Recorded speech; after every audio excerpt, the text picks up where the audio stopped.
I'm very excited today to welcome CryptoChainer to the Exploring the Vintage NFT podcast with Zero G.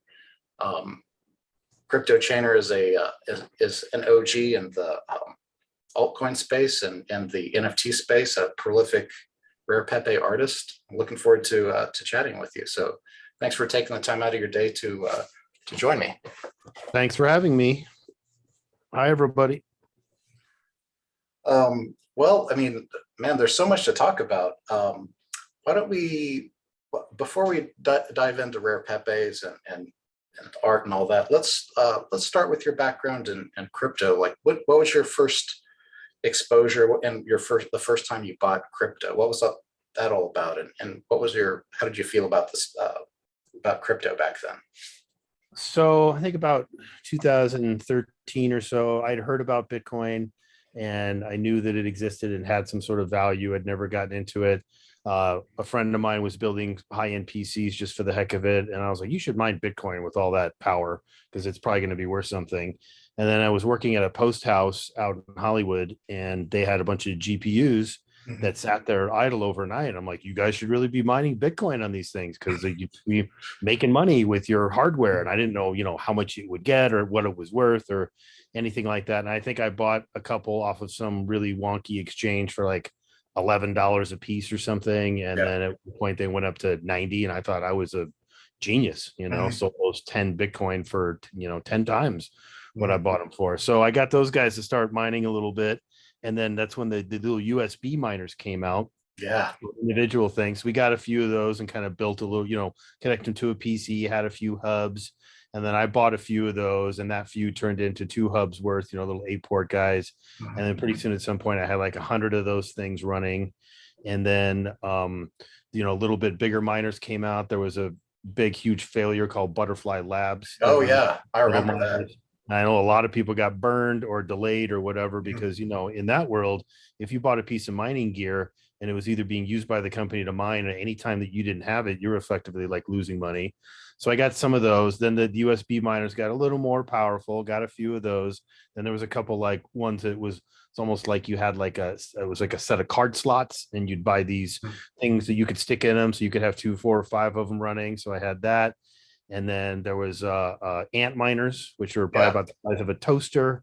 And I got a couple of those. And then a company called KNC Miner, that was a British company, came out with like one of the first like larger ones. Like it actually had these modules that kind of looked like CPUs. You could have like 2 or 4 inside this big metal box. And I, ordered one of those all the way over from overseas and was running those. And then there was those little orbs that you could use to mine like script coins. Yeah. Like LTC and some of the other things, and had a few of those. And so I was mining, various altcoins, whatever had the lower difficulty. I mean, at one point when I had all the Bitcoin miners running, I think I was mining like a half a Bitcoin a day. Of course, it was worth like $100 or something at the time. But what I was doing is the Bitcoin I was mining, I was using to buy more miners. So I would have, order like a 10 pack of those USB things for like 10 Bitcoin.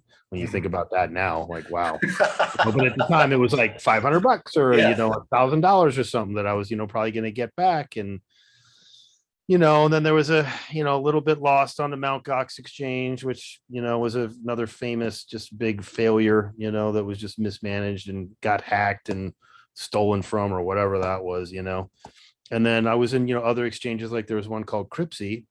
Yeah. And it was a really popular because it had lots and lots of different altcoins, like all these weird ones that I've been mining, Nyan coin and, all these just bizarre things. And a lot of them had some sort of a market. So I was trading those on there, and I kind of developed a bit of community on there because there was a chat in there. And then some of those people and I would sort of take that offline and go into like Google Hangouts, talk about crypto and things. And ultimately that's sort of where I first heard of Rare Pepe, was from a guy who was an admin, a mod, like on that site, who was a real good guy. His nickname was Horace. And he's like, you should go on Telegram and check out these people who are trading Rare Pepes. And I was like, that sounds really stupid. Like, why would you do that? So I went in this Telegram group, and sure enough, they're posting these pictures and saying, how much for that and how many of these. And then I saw there was like a website that had a directory that had a list of what was available. I think it was at series 5 by then. So they had, 5 series of like 50 cards a piece. And then what sort of drew me in is also knowing that I might be able to submit one, like anyone can make one. And if it's approved by the scientists, it's like this, the whole thing was like a joke, right? It's like that you talk about, Keck being some sort of frog god, and then they, you would make like donations in, Pepe cash that got burned, sort of like as a ritual when you submitted your card. And so there was one of the cards was called Pepe cash, and there was like 100 million of them released or something like that. So that kind of became like the internal currency for those. So you'd either buy or sell these things for Pepe Cash or XCP. XCP is the counterparty token. Yeah. And so all this lives on the Bitcoin blockchain, right? It's a kind of just lives in the little op return of a transaction and somehow is able to tie to an asset. So at first I thought it was silly because why are people buying and selling these images that obviously right click save is like the joke now, right? And you could, anyone could get them. And I knew of Rare Pepes from some 4chan thing or something. And, and of course the joke was, I can't release this at all. You can't even see it because otherwise it wouldn't be rare. Yeah. So these guys that I'd met on here, who I still know to this day, had decided like, well, let's see if we can put some Rare Pepes on the blockchain. So this guy named Mike, who that's, really all we know about him, he decided he was going to make the very first card, which is now referred to as the Nakamoto card, which the name of it is Rare Pepe, right? So that was number one. It's a cartoon image of who people believe was Satoshi, although it's just some, Japanese guy. Yeah, Dorian Nakamoto, right? Dorian Nakamoto, exactly. Yeah. So who almost definitely is not that guy. Yeah. And then, a couple others in there. And I was like, oh, those are neat. So then I was like, well, I'll submit one. So I made one called like Zombie Pepe, right? Yeah. And I made the art in Photoshop, and I used, if anyone's familiar with the movie Day of the Dead, I used the Bud from there, kind of the main zombie character is the influence, and drew kind of Pepe on top of them and put some funny text in there. I was like, I kind of get it. It's kitschy. That it's something related to Pepe, but something sarcastic that has like a social connotation of sorts, right? So but before we jump forward into the rest of your Pepes, like let me just like clarify a little bit. So you started like really early on mining. When you got into Bitcoin and then these altcoins, what was the motivation? Was it profit, or was it just fun, or were you into did you understand like the economic philosophy there, or like what? Yeah, it was kind really of a combination of kind of a combination of all those, because I like, I'm a tech-ish guy, right? So I like to tech. It's like with something to do with a computer besides play games or watch movies or go on chat rooms or whatever it was. It was like something interesting that I felt like had like a future in society, even though in my 20s I would be vehemently against like cashless society because everything can be tracked and traced, and there's no privacy or an anonymity. And even though I knew right away that crypto probably wasn't going to be anonymous, it was like sort of anonymous, and it was like another way to like send money between, or value, whatever you want to call it, between people. And I already knew that the American dollar wasn't really backed by anything. It was backed by gold at one point, long before we were here. And so it's kind of like if people decide it's worth something, then it's worth something. And of course, everybody knows the 10,000 Bitcoin pizza story, et cetera. Started looking on Bitcoin Talk, right? And seeing that there was interest in it. And so, to see if I could do it, and B, that maybe there's potential money to be made. And I remember even thinking, one day these things are probably going to be worth a lot if this keeps up. Of course, I thought, at some point the network would break, or it would be made illegal somehow, or, something would happen, because, something always happens bad to good things, right? So people get something going and then there's some stumbling block. So, then I realized that I could, most of the stuff I could mine was what they would call SHA-256 coin. So like there was one that was called like Maza coin, and it was made by this Native American guy for his tribe to be a utility to use for their, voting or whatever, or to help the community. And there was, a couple other, interesting ones that coins tried to have a purpose, almost like NFTs are trying to have a purpose now other than just being what they were. And so I, see if I could mine those. So I would rent the kind of miners like on a website, the ones that I couldn't mine myself, imagine how much Bitcoin I spent on that compared to what's worth.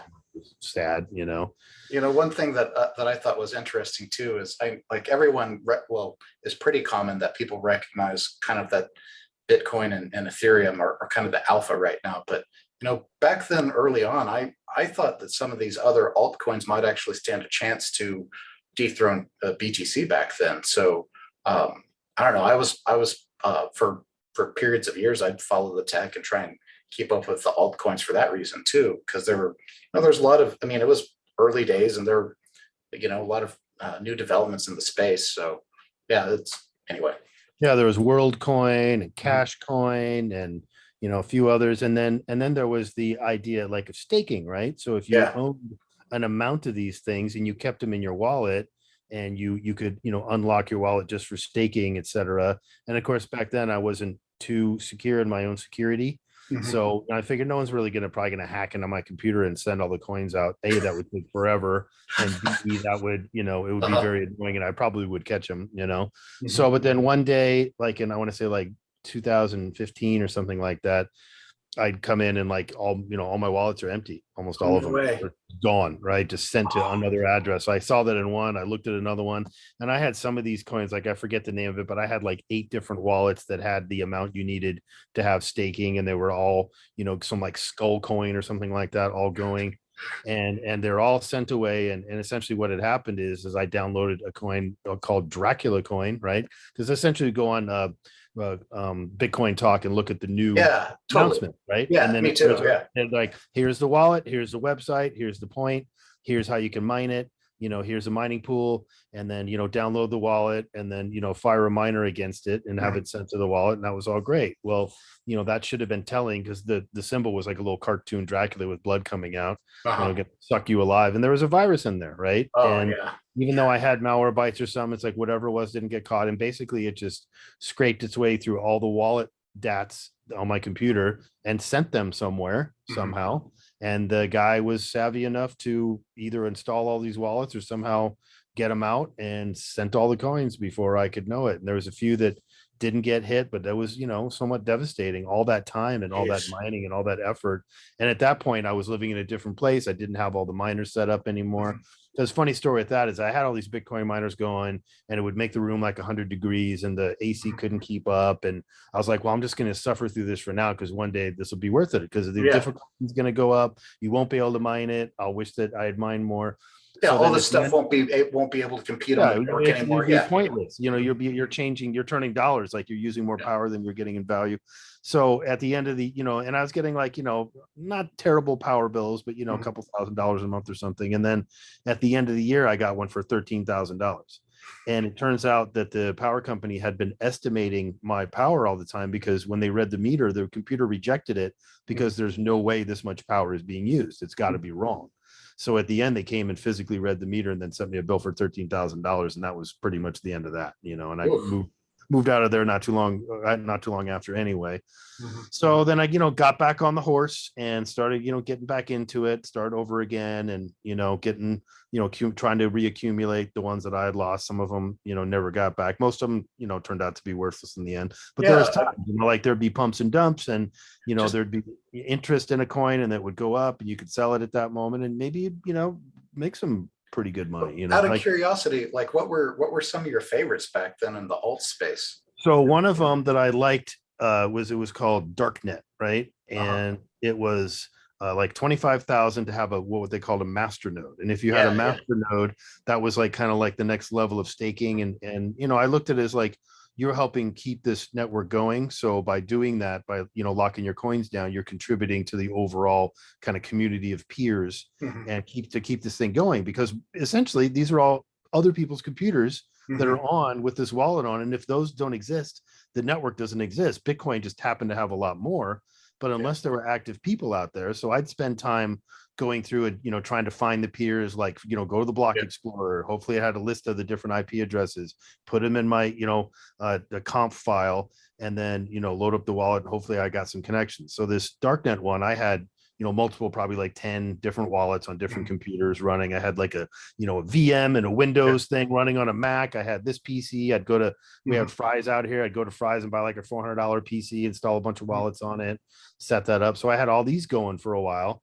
And then at some point they rebranded it to Pivx, right? Oh yeah, I And remember that one. so Yeah.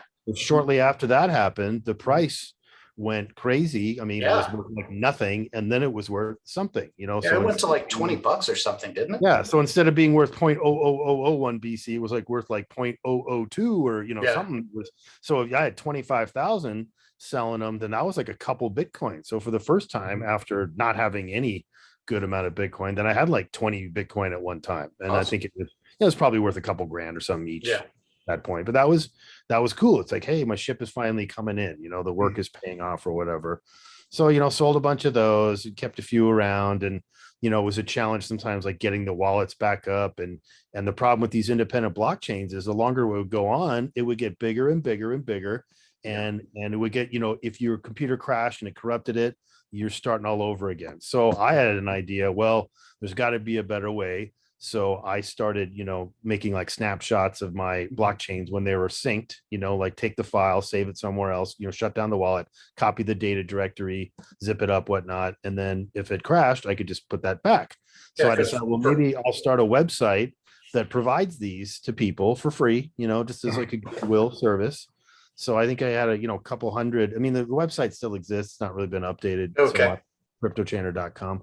Well, And I for think if you go reference, to, for people listening, the back in the day, like what he's talking about with these blockchain, the like downloading the current blockchain, like for BTC and some of these chains, it could take weeks to if you just downloaded the wallet and just let it sync with the network. It could take forever, and that's if you didn't have any issue getting peers, like he was saying too. So no, I didn't know that you had that service. That's really cool.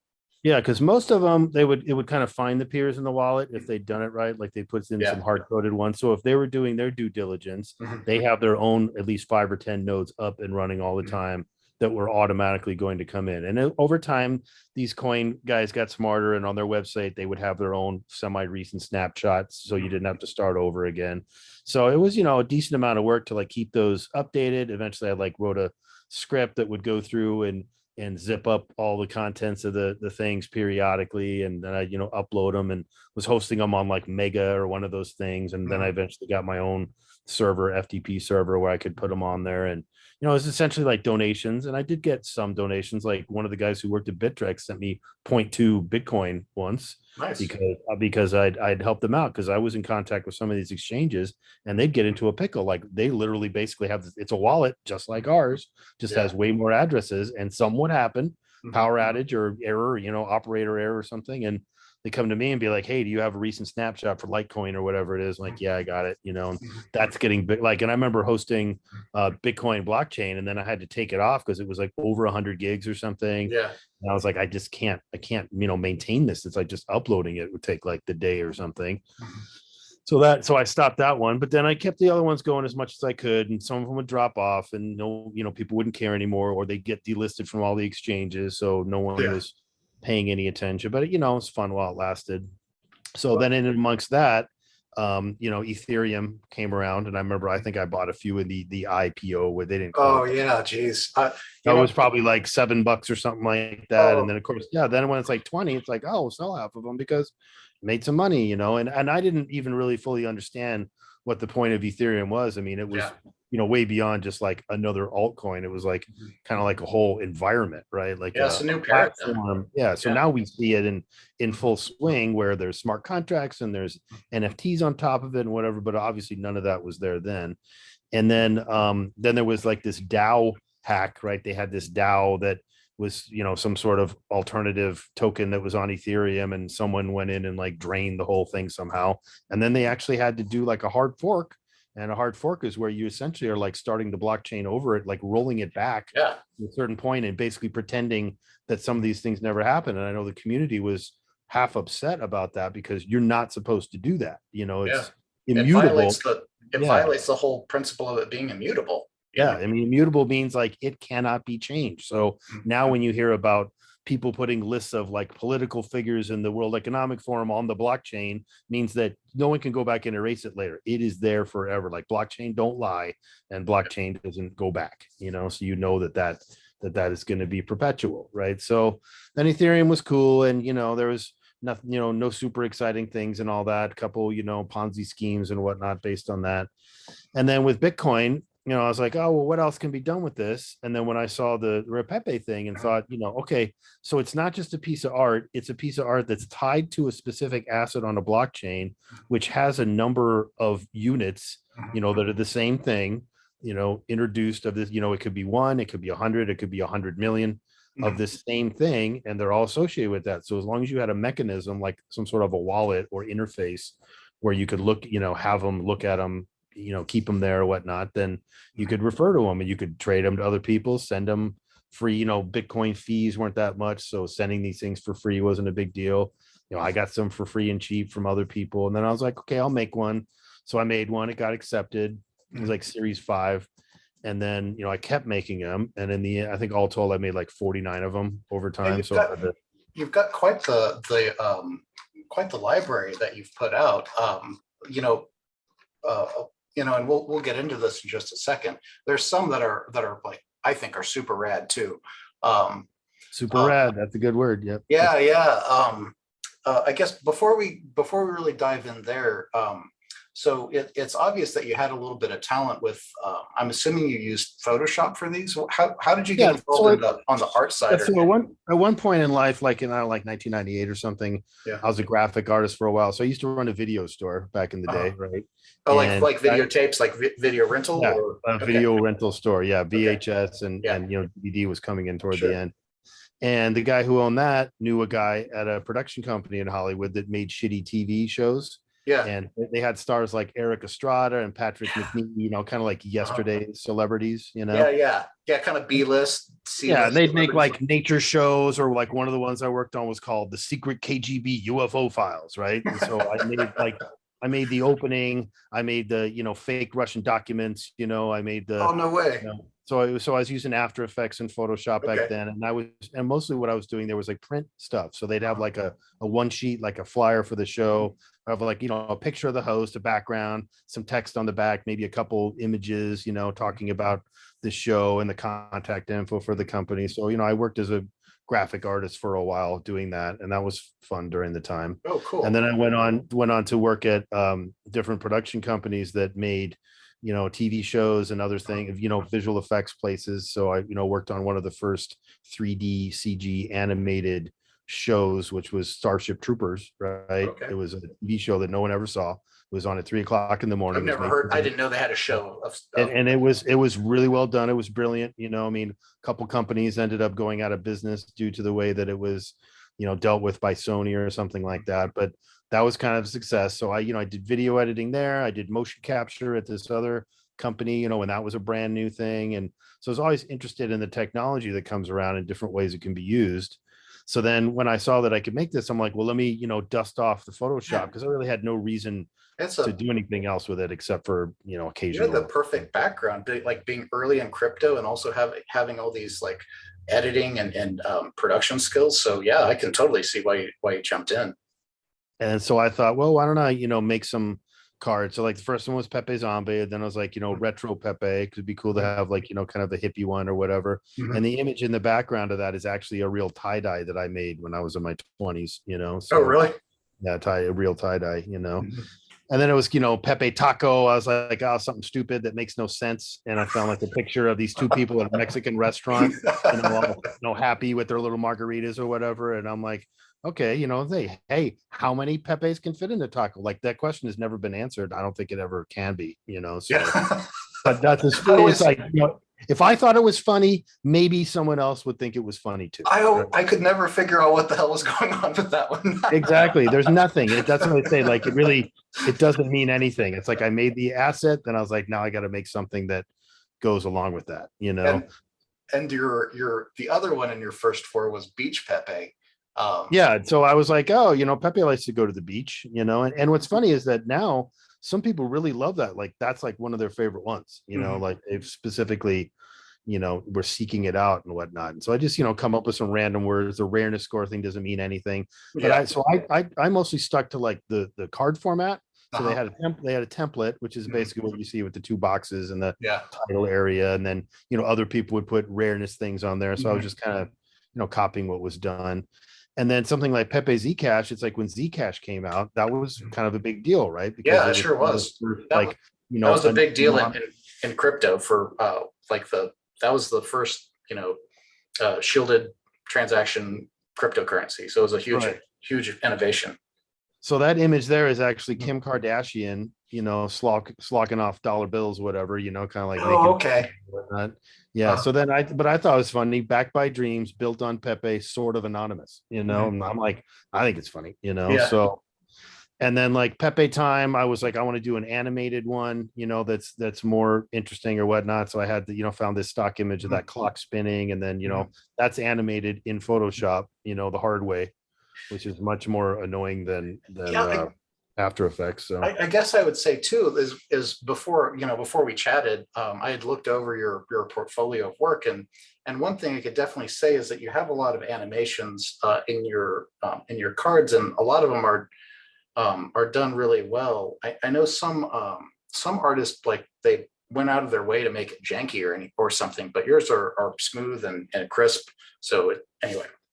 And then the idea with like Wheel of Pepe was like, anyone who bought that, if they had it in their wallet, there's a method you can use in Counterparty, in Xchain, and et cetera, in Free Wallet, where you can send a dividend. So you can say, hey, all the holders of this card will automatically get this sent to them. I did that for a little bit, never really kept it up. But then Trump Pepe, there wasn't a run, it was like Rare Trump or something like that, but I'm like, that's not good enough. So I found a good picture of Trump and Pepe fight it. I was pretty happy with that one. And making crypto great again, whether you like it or not. So this card, I don't know if you saw the movie Feels Good Man. Yeah, I did. It's prominently, they read the text on it and everything. I was like, that's my crowning Pepe. That's awesome. Moment achievement right there. So I remember when that was being made, and this guy in Canada who referred to himself as Pepe Cash Millionaire, he had this the crazy ideas, nutball, and he was like, he said he bought a yacht with Pepe Cash, and he was living the high life. So when it came to time to do this documentary, they tried to talk to the guy who made the Rare Pepe wallet, but the questions they were asking and the way they were treating him turned him off. So he pretty much just told him to go away. And they skipped over me. They didn't know or something like that. And then they went and talked to this guy. And of course, his yacht was just like a boat, right? Just like a regular boat. And they spent like 2 days with him. And all they really have is him smoking bong hits and, talking about the cards. But you'll see at one point, there's some physical Pepe cards that he has that he shows, and I made those. No way. So I made them of the superheroes, and I actually made a full set, but most of the ones superheroes that I sent to him. And that was a whole controversial thing because I dipped out for a few months on Telegram, and when I come back, he's like threatening me, and he says he's going to come find me because I haven't sent him his cards. When he asked me to keep him in safekeeping, it was like this whole conspiracy, film noir Pepe drama.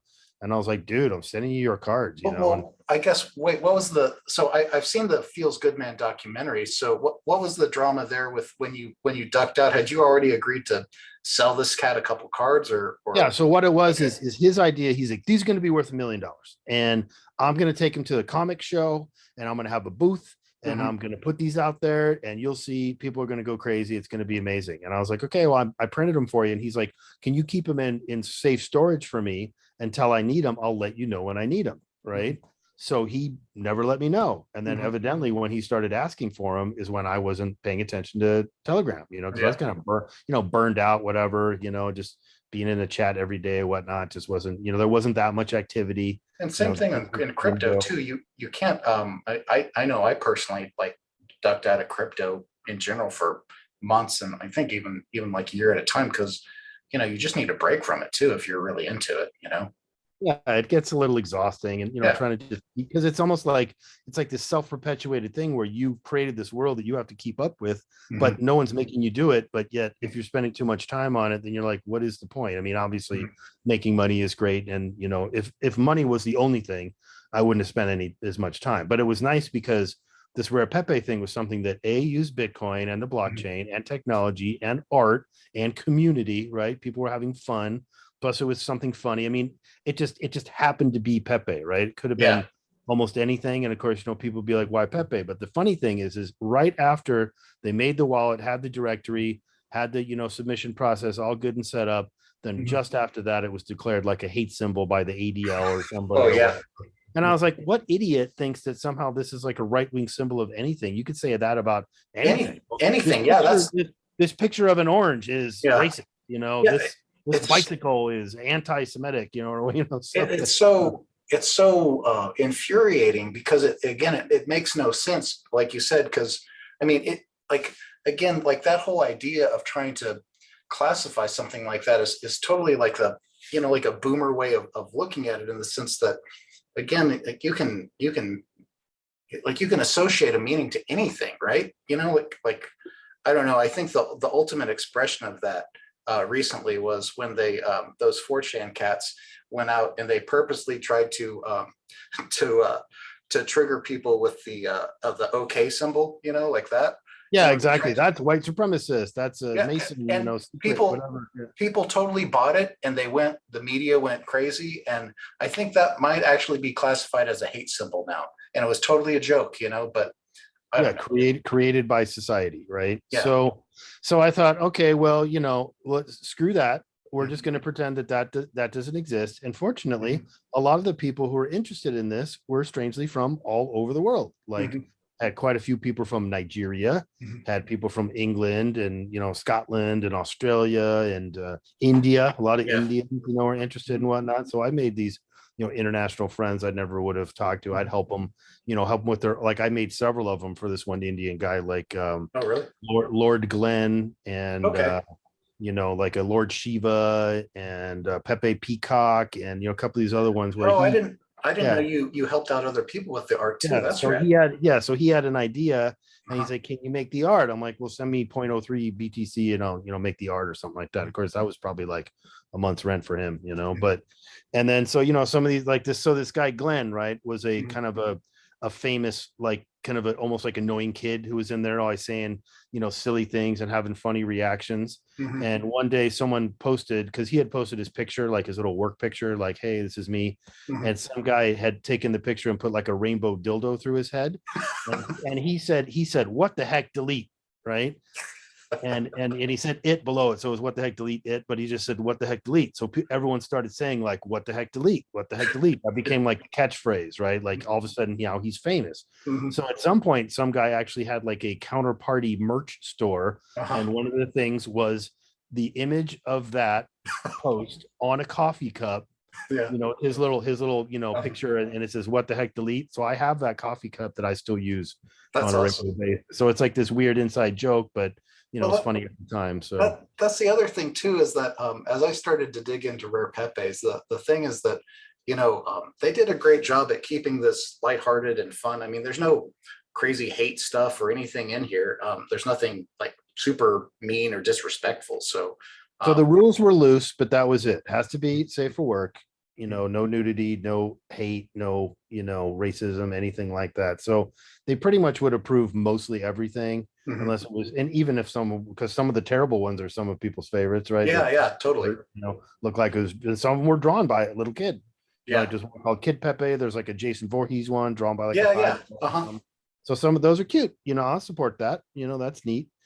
And then so I thought, there was this thing called videos, and they kind of make these little like interstitial things for videos, like little animations where you can put titles and things like a news opening or the beginning of your YouTube video or whatever. So like some like Pepe Space, Story Pepe, Cube Pepe, those were like these little presets that I was like, well, I can make a card out of this, so I use that to make it.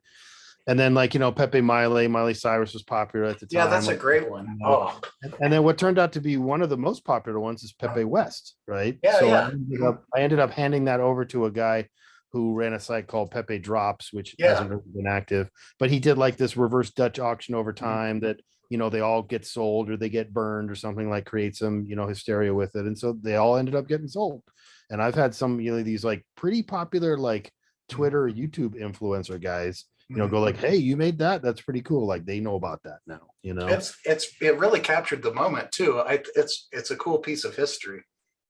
And then I thought, well, I want to make a superhero one, so I made the Superman one, and then I made the Batman, Spider-Man, Hulk, the rest of them, and that sort of became like a popular collection for people to have. And then one of the guys who was the kind of what I say is one of the originators of this project is handle is like Need Money or something. Yeah. And even though he doesn't need money because was involved in Monero since day one, so he's probably set. Oh Jesus. Forever. But he's like, I'll tell you what, I will give you $1 million Pepe cash if you give me like 5% of each of your cards or whatever it was. So I sent him all of them, and he gave me the million Pepe cash, which at one time was probably worth kind of a significant amount of money, because when it hit an exchange, it became an actual currency that people were trading. It might have been like 100 sat or 200 sat or something. So you're talking like a million of them times that. Now you actually have like actual something, And of course, most of that ended up going into fees, because I was giving away Pepe's like a madman, sent them to people, making gift cards, posting them, and I think at one time I looked at one of my wallets and it was like a Bitcoin and a half of fees over time, So this one's called No Breaks Pepe. He's like, make me a No Breaks Pepe, like, we're going off the rails, so it made that. And then Miracle Pepe, I actually had that guy Horace make for me, because I was like, hey, you want me to make me a Pepe card? I want to make this. And I describe what I want. I'm like, get about a wheelchair. And when he stands up, he's in a pimp suit. And he made that. And I was like, dude, that's awesome. So that's cool. And then Pepe Request, there was a few cards out there that people had made from these earlier series that none had moved. Yeah. And I was trying to collect them all. I got disappointed right away because I realized there's some one of ones. Yeah. So that was going to be impossible. And then some were very, very hard to come by. And I'm never going to have all of them. So I knew that like at the beginning, but then there was a few that I knew were out there. So I made that Pepe Request because these cards were kind of in the graveyard and no one had them. So I'd send them to those wallets and to try to like get their attention. Right. So one of them, I asked the guy who submits, I'm like, who made, Night Set Pepe or something? He says, well, it's this girl named Karina, and I think she's on Twitter. So I actually went and found her on Twitter, sent her a message, said, come back and sell some cards. And she did. Otherwise, that's awesome. That would have been gone forever. So then another one that relates to this is Greedy Pepe's. Yeah, that's one of my favorites you made. I love that. Don't hold those cards too close. So that series 16 was unique because it was all hand drawn. You had to hand draw. So I went out and bought some markers. I got some Sharpies and some art markers and some paper. And I'm not really like an illustrator per se, but I'm like, I'm gonna draw some stuff, So that one, if the cards that he's holding, like there's like the Nakamoto one, there's like Socrates Pepe and some other one that the people weren't selling. They were, they were holding them too close. I'm like, you gotta, half as fun is distributing the cards. Like you holding all the cards literally is not fun. So I remember when I submitted that, the guy who approves them, he's like, ooh, shots fired, And that's one thing that I think is interesting is that when you go back, there's a lot of artists, like you said, that they still have like 80-90% of the cards. They I don't know whether it was a strategy by them or if they just kind of forgot, but they don't never really trade it. So you know how it goes is they get into something, they're all gung-ho about it, they're spending all this time, they're paying a lot of attention, and then they get distracted by something else, so they move on to them. Some of them might have been kids or whatnot. Like I know one guy was like 13 when he made his card, and he's 19 or something now and whatnot. And they lose their passphrase, right? So that became a thing where some of these, like, they were never going to move because the guy literally. So there's one called Ether Pepe, and the guy literally, he sent me 3 of them, and then he lost his passphrase. So those three are the only ones that have ever existed. And so I ended up selling those to like some big influencer guys last year or whatever, like, you need this more than I do kind of thing. And so and then, I made one Pepe Rare Pepe, which is a joke. Yeah. Has all the rare, and it says, these are also rare Pepes with rare and Pepe in the title, because that was a popular thing to use, like, putting it in there and whatnot.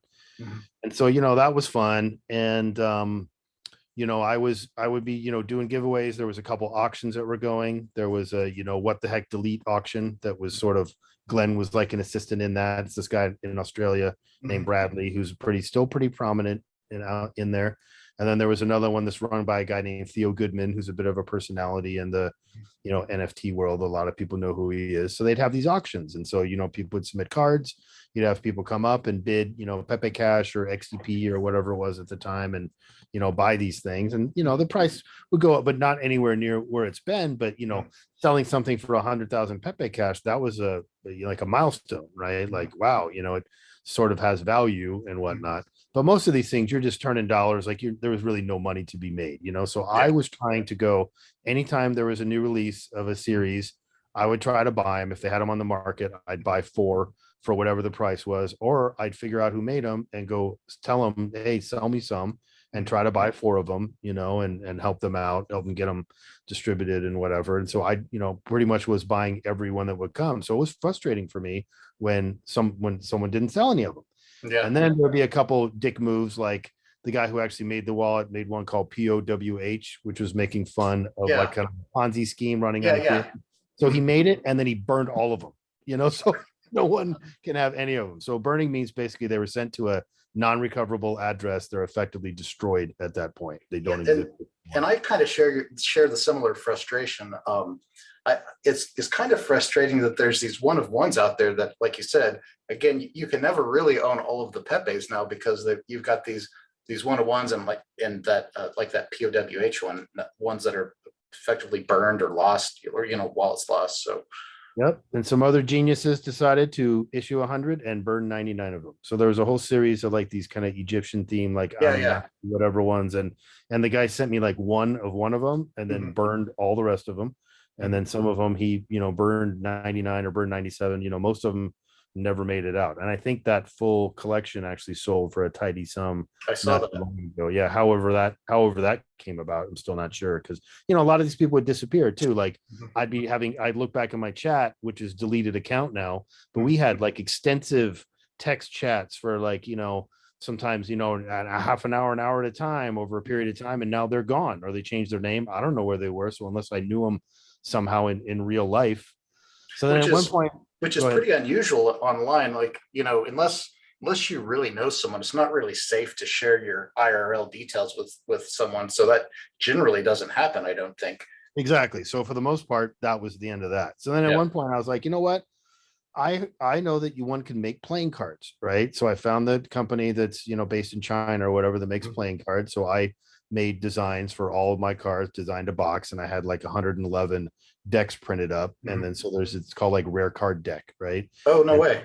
So if someone bought that, they could, you know, submit it and redeem it for a deck of rare cards.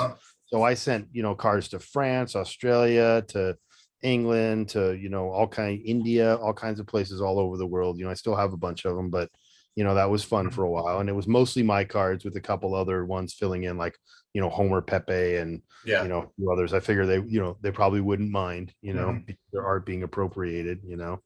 Then I made the physical ones. And, you know, even at the time, like, you know, when my girlfriend calls me and she's like, what are you doing? I'm like, I'm drawing this Rare Pepe. She's like, what the hell are you doing? Don't you have anything important to do? I'm like, well, I need to get this submitted. The submissions are closing soon. You know, got to get this sucker in.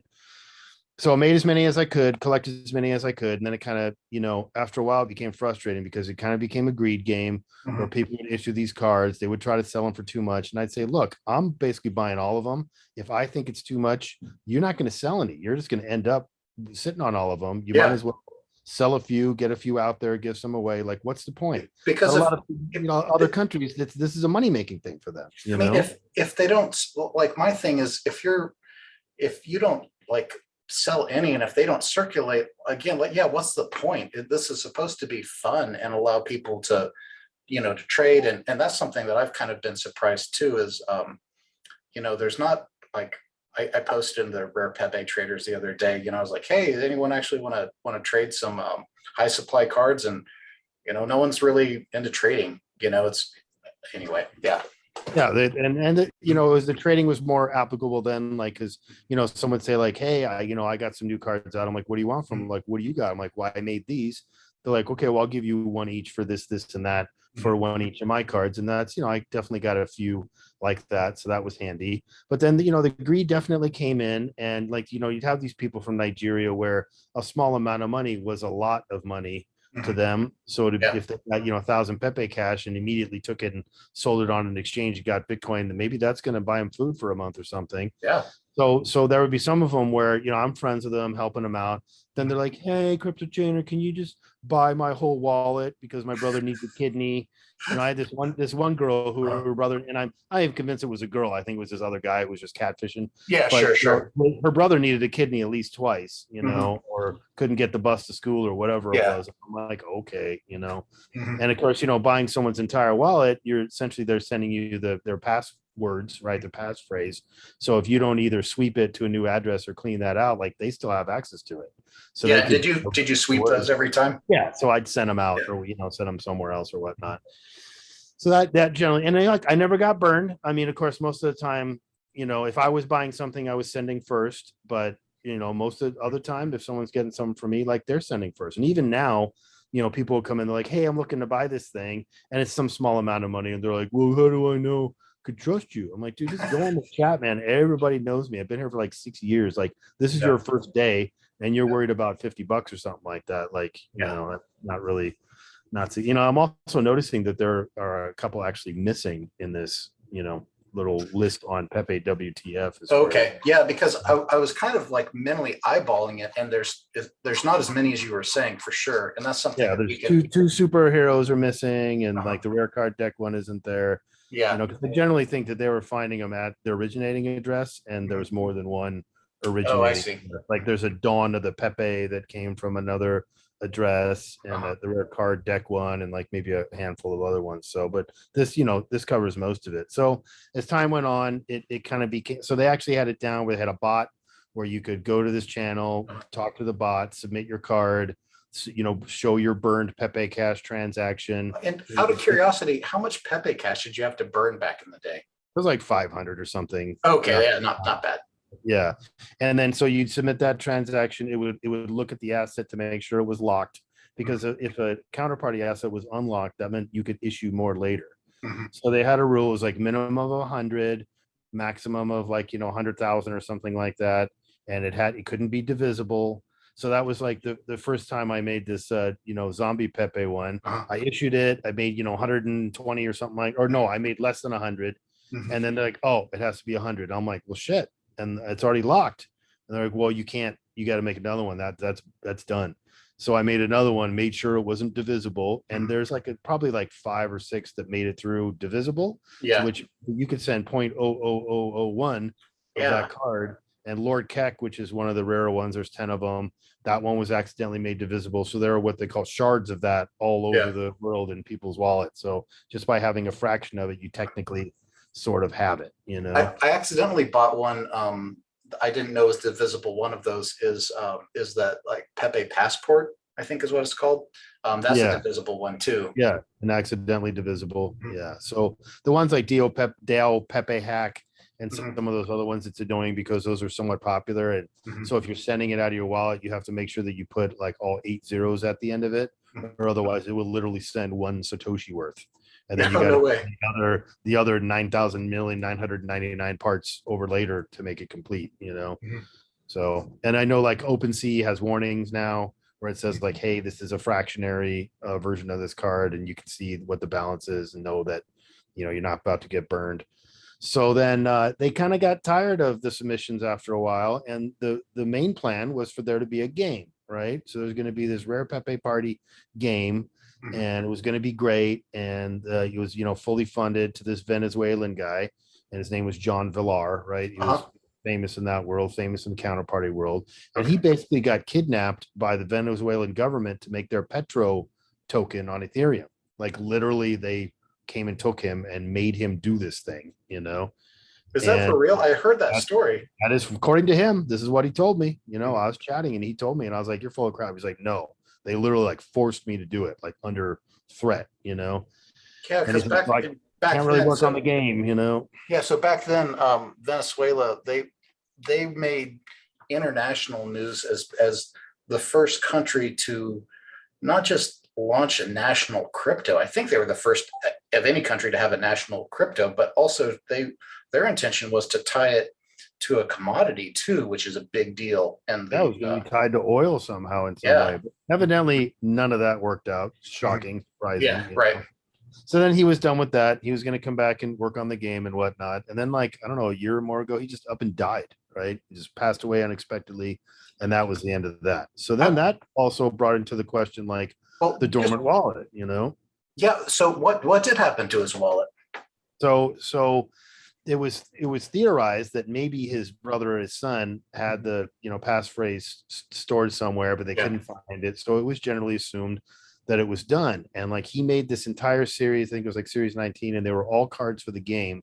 I was going But to ask about that because I'd noticed that they're all the same exact format, or the same format, the same.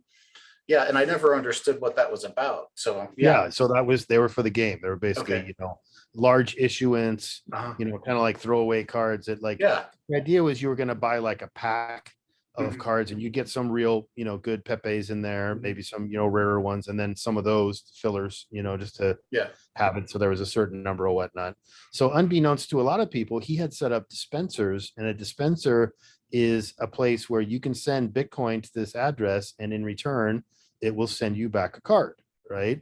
So I Mhm. remember that's when I first heard about dispensers was from him. He's like, I got him on dispenser. He's like, you send, 0.003 Bitcoin or whatever. And I was like, that's kind of a lot. He's like, you get 33 cards though. Mhm. So when you send this one amount, that dispenser will trigger a sends for in one transaction and Mhm. send all 33 of these cards. So for those sat there for a year or two, like people didn't know or forgot about it or whatever. And then me or somebody else pointed it out, and then they eventually got cleaned out. But there's a few cards in that series 19 that none were sent or one was sent. And so Okay. no one has a full collection of that series as much I as didn't know that. people want to say that they do. So So then, but then there that was wallet talk like, hasn't. So just to clarify, so that wallet hasn't had any activity since he died then? so maybe not that one, but Uh-huh. other ones have, right? Okay. So then that became into the question of what people would refer to as a dormant wallet. Like either the guy forgot it, his passphrase has disappeared, is dead, or something like that. So any of the cards that are out there are what's out there. So that makes their rarity more because Mhm. that's all that's available. So something at 100 were issued and only 20 made it out into the wild. That's That's almost crazy. like a 20 issue card now. Yeah. So people talk, and it's quite, I would be the one to warn people like, hey, be careful because, any of these could wake up at any time. Don't Totally. forget that. Unless I knew the guy and he said Mhm. personally to me, like, yeah, I do not have access to it and will never. I mean, we just saw that happen with the I think it was BEW Pepe, which the floor for that was almost 20 F, and the I guess the owner or one of the large wallets woke up and just dumped, and it went to Yeah. less than an F. Happened. It happened a few times. So there was like a couple of those art ones like Kandinsky Pep and Yeah. Pep Basquiat and whatever, where there was only a few out there, and the ETH people were going crazy for them and paying pretty high amounts of money. And then all of a sudden here they start getting sent, and then they're being, undercut in the market and whatnot. So I'm sure that scared a few people because now that investment is not as valid, right? Well, I mean, part of it though is I guess touching on it is um, there's a I guess a blend of people out there. I mean, I consider myself more a collector, but there's definitely people that the only reason they're into this is to flip, right? So it's very different mentalities out here. Yeah, so if they don't see a future value, it's harder for Yeah, them to justify the current price.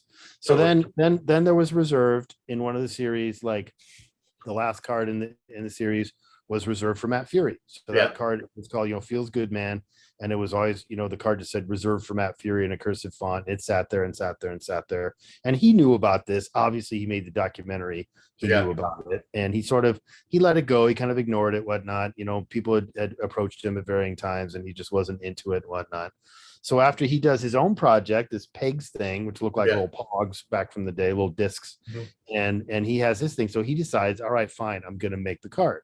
So the guy who created the wallet, who's kind of the main technical architect behind the whole infrastructure, was in contact with him and got the art from him and added it to the directory. And there was 500 issued, and the first thing he did was burn 400 of them. Yeah, And that really, I mean, he gave none back to the community. no, So none of the the only reason scientists. why you have a market is Mhm. because of this, and you completely ignore people like me. I was actually on a Twitter Spaces that he was on, and I kept raising my hand, and they didn't call on me because I was going to give him a freaking piece of my mind. I was on that And Twitter space too, and you know, to me, it was such a the way it was handled. It was not just a lost opportunity, but it was infuriating because for collectors like myself, who we don't have a lot of funds, there was the potential for a lot of people in the Rare Pepe community who just love the project to potentially get a piece of history, but instead he turned it into this.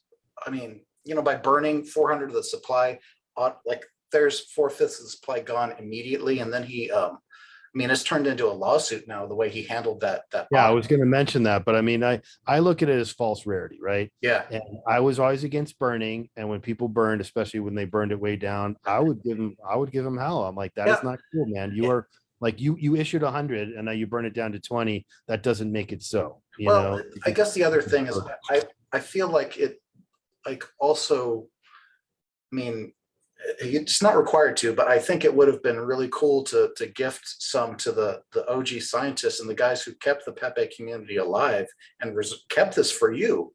And they didn't. I don't know. That was just shocking. Well, that's what I felt. I'm like, somebody should have gotten one, even if it wasn't me, which Yeah. I should have been one of them. If he was paying any modicum of attention, he would know that, I was pretty instrumental in keeping this thing going this whole time. I don't know. It just feels bad. Well, it feels bad. It feels bad, man. Yeah, right. exactly. So in the fake rares, there's like a feels good girl or a feels bad man or something that makes fun of that. Because this whole thing is that a lot of these were like a sarcastic thing, making fun of something else. Yeah. So then making fun of something that is making fun of something else for it being annoying is like a meta joke upon itself.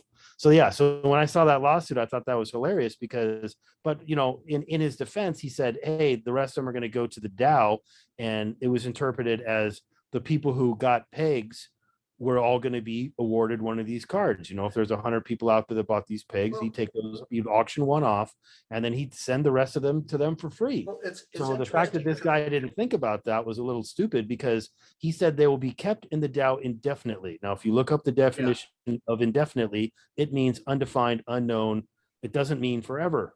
Yeah, So no the one way ever I said interpreted forever. it at the time is, I was mistaken too, because the way I interpreted it at the time is I thought this was a very clever way to artificially boost the quote unquote value of the assets of a DAO for some long-term purpose, right? So by setting an artificially high, by only selling one, you have an artificially high value for that one that he auctioned off, and then theoretically use that as essentially capital that they could borrow against or whatever for this, whatever the purpose of the DAO was going to be in the future. I didn't, the way I was reading it, I didn't really put two and two together that they were going to actually distribute cards. So I could see the mistake, but again, you would actually want to clarify that if you're going to spend. He spent what, like $300,000 or something? Yeah, exactly. Yeah. So, and then that goes back to the, original fun story where there was this Rare AF convention in New York that I didn't go to because I couldn't justify flying all the way. I'm in California, so I couldn't justify flying all the way there.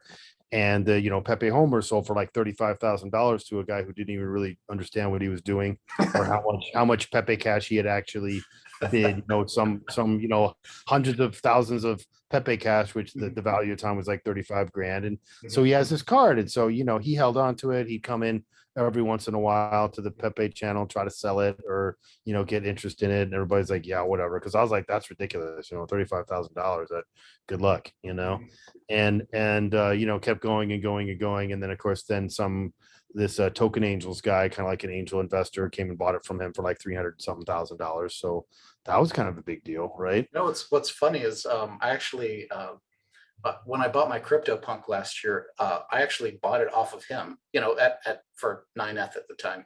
But right.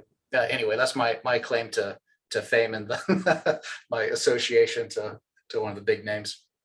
Yeah. So then, as a gift for all my good services, some of the people who were involved in the Pepe community, one of which held a 1 of 1, which is called Pepinopolis, they gifted it to me, right? Awesome. To have and to hold. And so when I heard about that, then I heard this other person was selling some of the low issuance ones for some decent amount of money. I'm like, well, I want to get in on some of that. So I had somebody broker a deal with him to buy that Pepe Assange for some amount of Ethereum. I don't know, it was like 40, 50 Ethereum, something like that, which was, was great, right? That's a lot of money. And of course, then, history dictates that he went on to sell that at auction for like $3.6 million or something. Yeah, it was a world record for the highest priced Pepe. Yeah, this was about, while we're recording that, this is what, 6 months ago, probably 8 months ago. Yeah. Yeah. So, so I was like, oh, well, that sucks. But hey, that's life goes like that sometimes, right? But I mean, you still made out, I mean, Yeah, I still made way more than I ever thought was even potentially possible, because I'd written this whole thing off as just like a hobby. Is never going to make any money. I mean, I thought it would be like historical significance later, because we knew it was one of the first. And I mean, there was a Spells of Genesis and like Force of Will and maybe like one other thing, and that's it. I mean, there was no crypto punks, there was no crypto kitties or any of these other things that came to be popular or anything. None of it was Oh, there. So CryptoPunks, like, we're the first art on the blockchain, and of course, Rare Pepe yeah, was. that was, oh man, I was involved in some of the rediscovery of some earlier stuff, and one thing that infuriated me is when people had evidence to prove that they weren't the first, they still tried to keep that title for months after the fact. It was very disingenuous. Yeah, and I get it, right? You want Yeah, that's a claim to fame. So if you yeah, want to claim it, but it just wasn't not true, true. right? Yeah. And Pepe was generally mostly ignored for Mhm. the most part, which is fine, and then the after submissions died down, the activity in the channel was pretty low. I mean, I'd still pop in and do like a /p, which calls up a random Pepe just to Mhm. create some excitement. But I mean, sometimes days would go with like nary a post of any kind.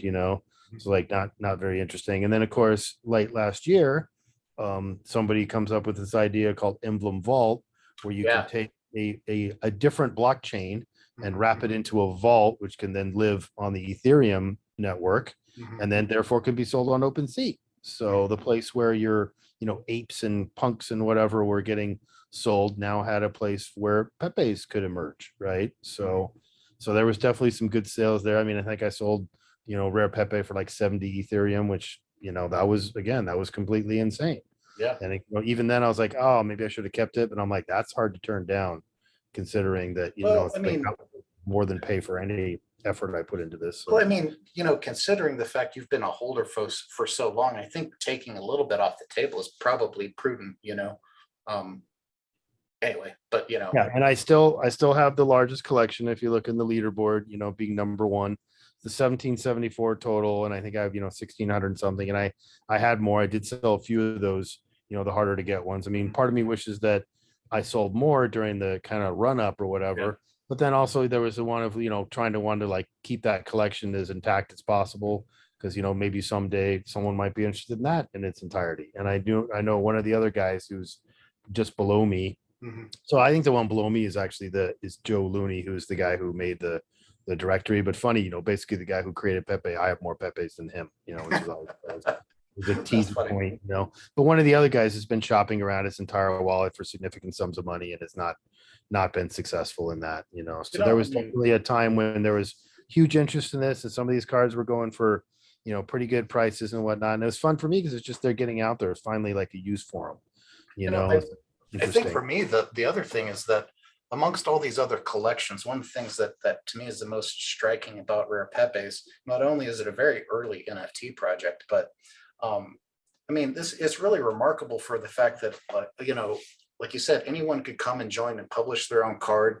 You have this amazing variety of from like trash art, kids drawings, all the way to like these, you know, amazing professional works. Like you have like Meme Conscious made like one of my favorites. Yeah, the breathing kind, Yeah, whatever. yeah, Yeah. Futures Pepe. I think that's amazing. Like the amount of detail in some of these cards. So it's really extraordinary. Just the fact that it was not profit driven as a project, I think gives it a lot different vibe um, than for example, I know SOG came before it, but I think it has a much different vibe because of it. And of course, Spells of Genesis is based on an actual card game. There was a game that you played, like it was purpose driven.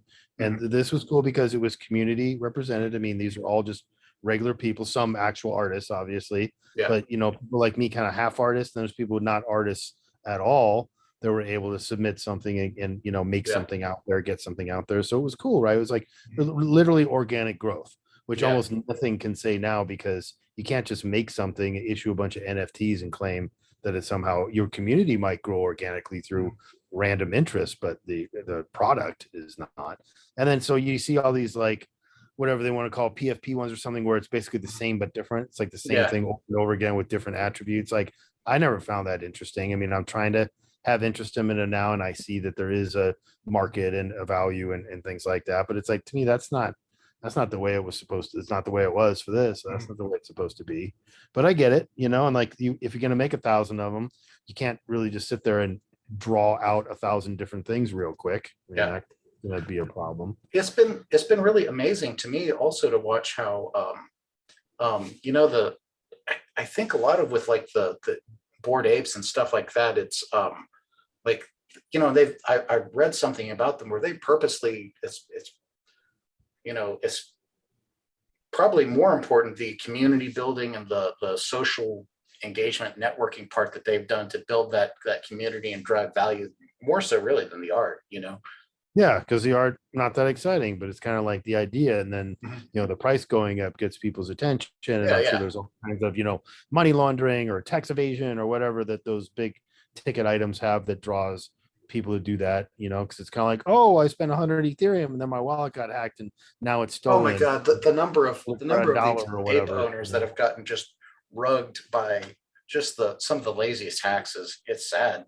And even though I'm careful, and I bought a couple like bootleg NFTs on OpenSea before they figured out that they're just not real, So Well, I mean, I'm referring to, there's so many that have, they're not practicing good OPSEC with their wallet. That like a lot of these guys are using soft wallets, hot wallets, yeah, and MetaMask. So they'll click on a bad link, or again, if you're not using a hardware wallet, if your PC gets hacked, like you were describing earlier, everything's gone. There's nothing you can do once they have your keys. It's over. So yeah, you can't get it back, and like MetaMask, you get an email from them that looks official. I mean, if you didn't look at the return address, looks official, it's got the logo, and it's like, hey, there's a problem with your wallet, we need to verify stuff, click here to verify your wallet, and I presume it's going to ask you to put in your words, and then once you do that, it's bye Charlie. Or a fake link from OpenSea that says, hey, we're doing a migration, which they were doing, but there was no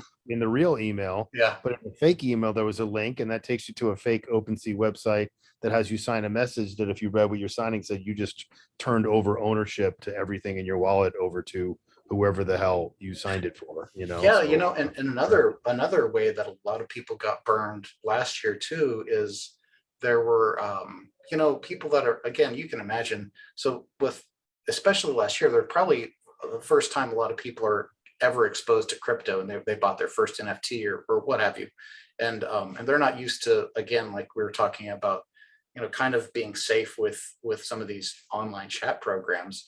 They would jump into a channel and they'd be talking, and then they'd get a direct message from someone claiming to be support from OpenSea or from Bored Ape Yacht Club or whatever, and they'd just trick them into giving up their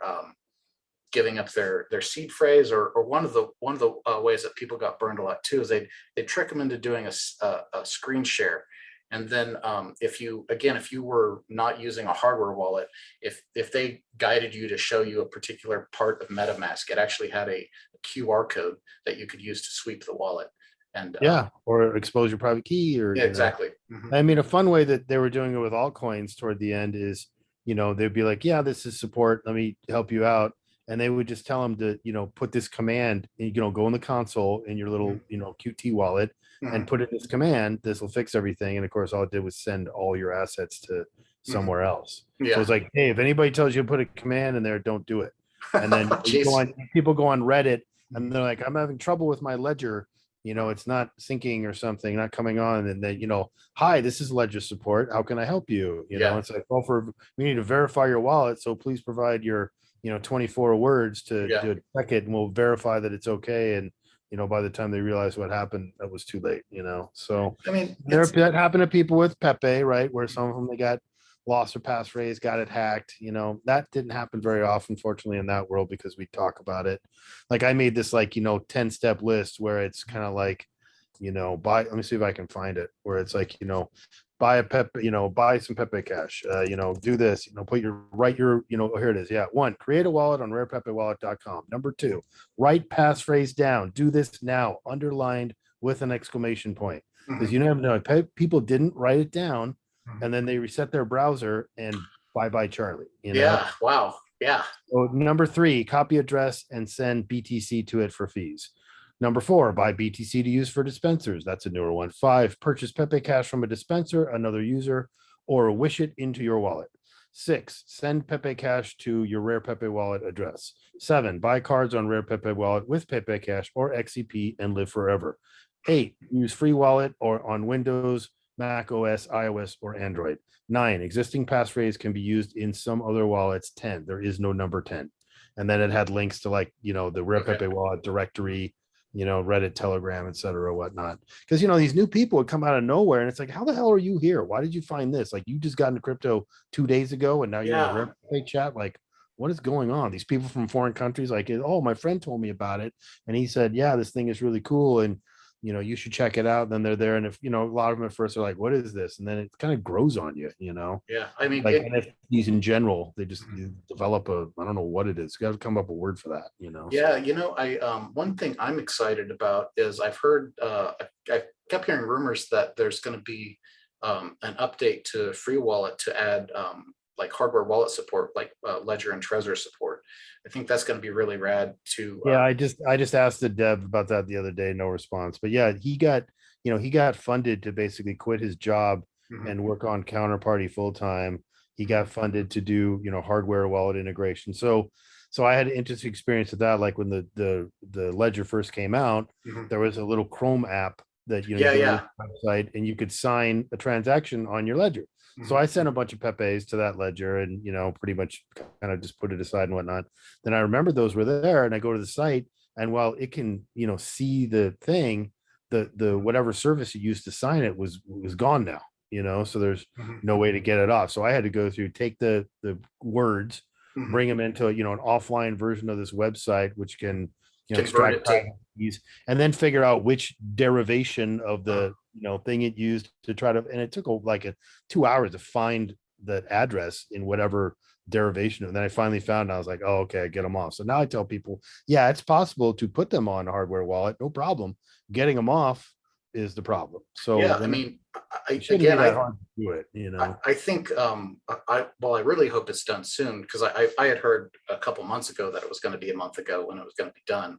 But I think that would be really rad to have a resource that we can tell people, here's, get a hardware wallet, always use this and use it with free wallet or whatever wallet is going to support it. But I heard it was free wallet was probably going to be first. Yeah, free wallet. It'll probably be free wallet and it'll probably be Trezor will be the first support, which for me, I actually like Ledger a lot better. I mean, I have some Trezors too from, in the early days and whatnot.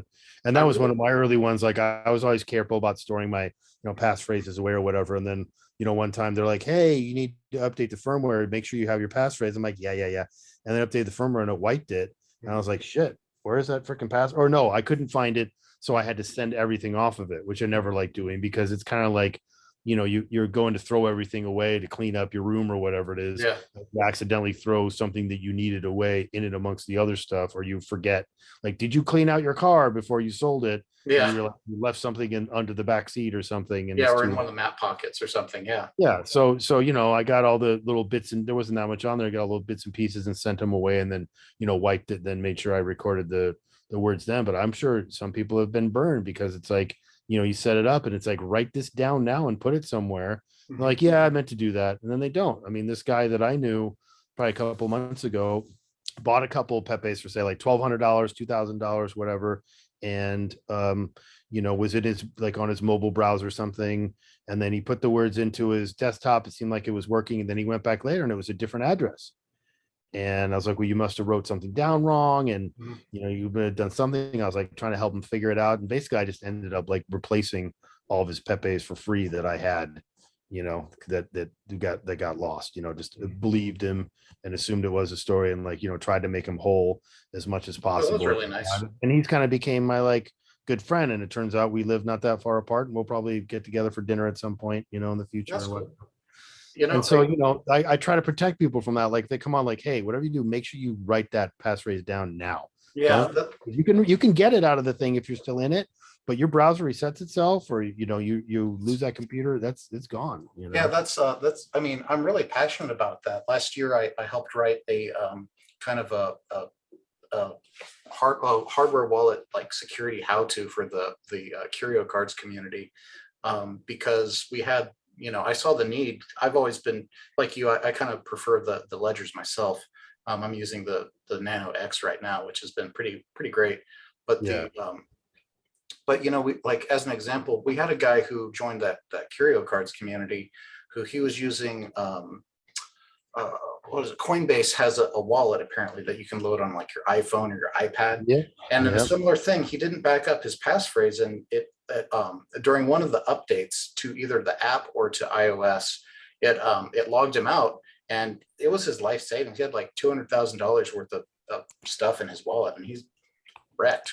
I mean, Yeah, that's it. On, you know, I mean, that's terrible. I mean, that's just about up there with as worse as somehow you're on your phone and you see no service, right? And then you go to your email and it's like your, you know, two-factor authentication has been changed, and you know yeah. your withdrawal has been done, and Mhm. you found out that your, you know, phone had been cloned. Like I know a guy that I knew back from the earlier days who actually met once, this guy named Michael Turpin, Uh-huh. and he had his phone cloned, AT&T, like somebody went into a store and or you know knew someone compromised at the thing and got his phone and sold all these tokens, which he says were worth $16 million. But I'm like, yeah, you might have been able to sell 10 for the price you're talking about, but Yeah, it especially shit was coins. You that. can't dump into the Yeah, immediately. you can. Yeah, there's not enough liquidity to absorb all that.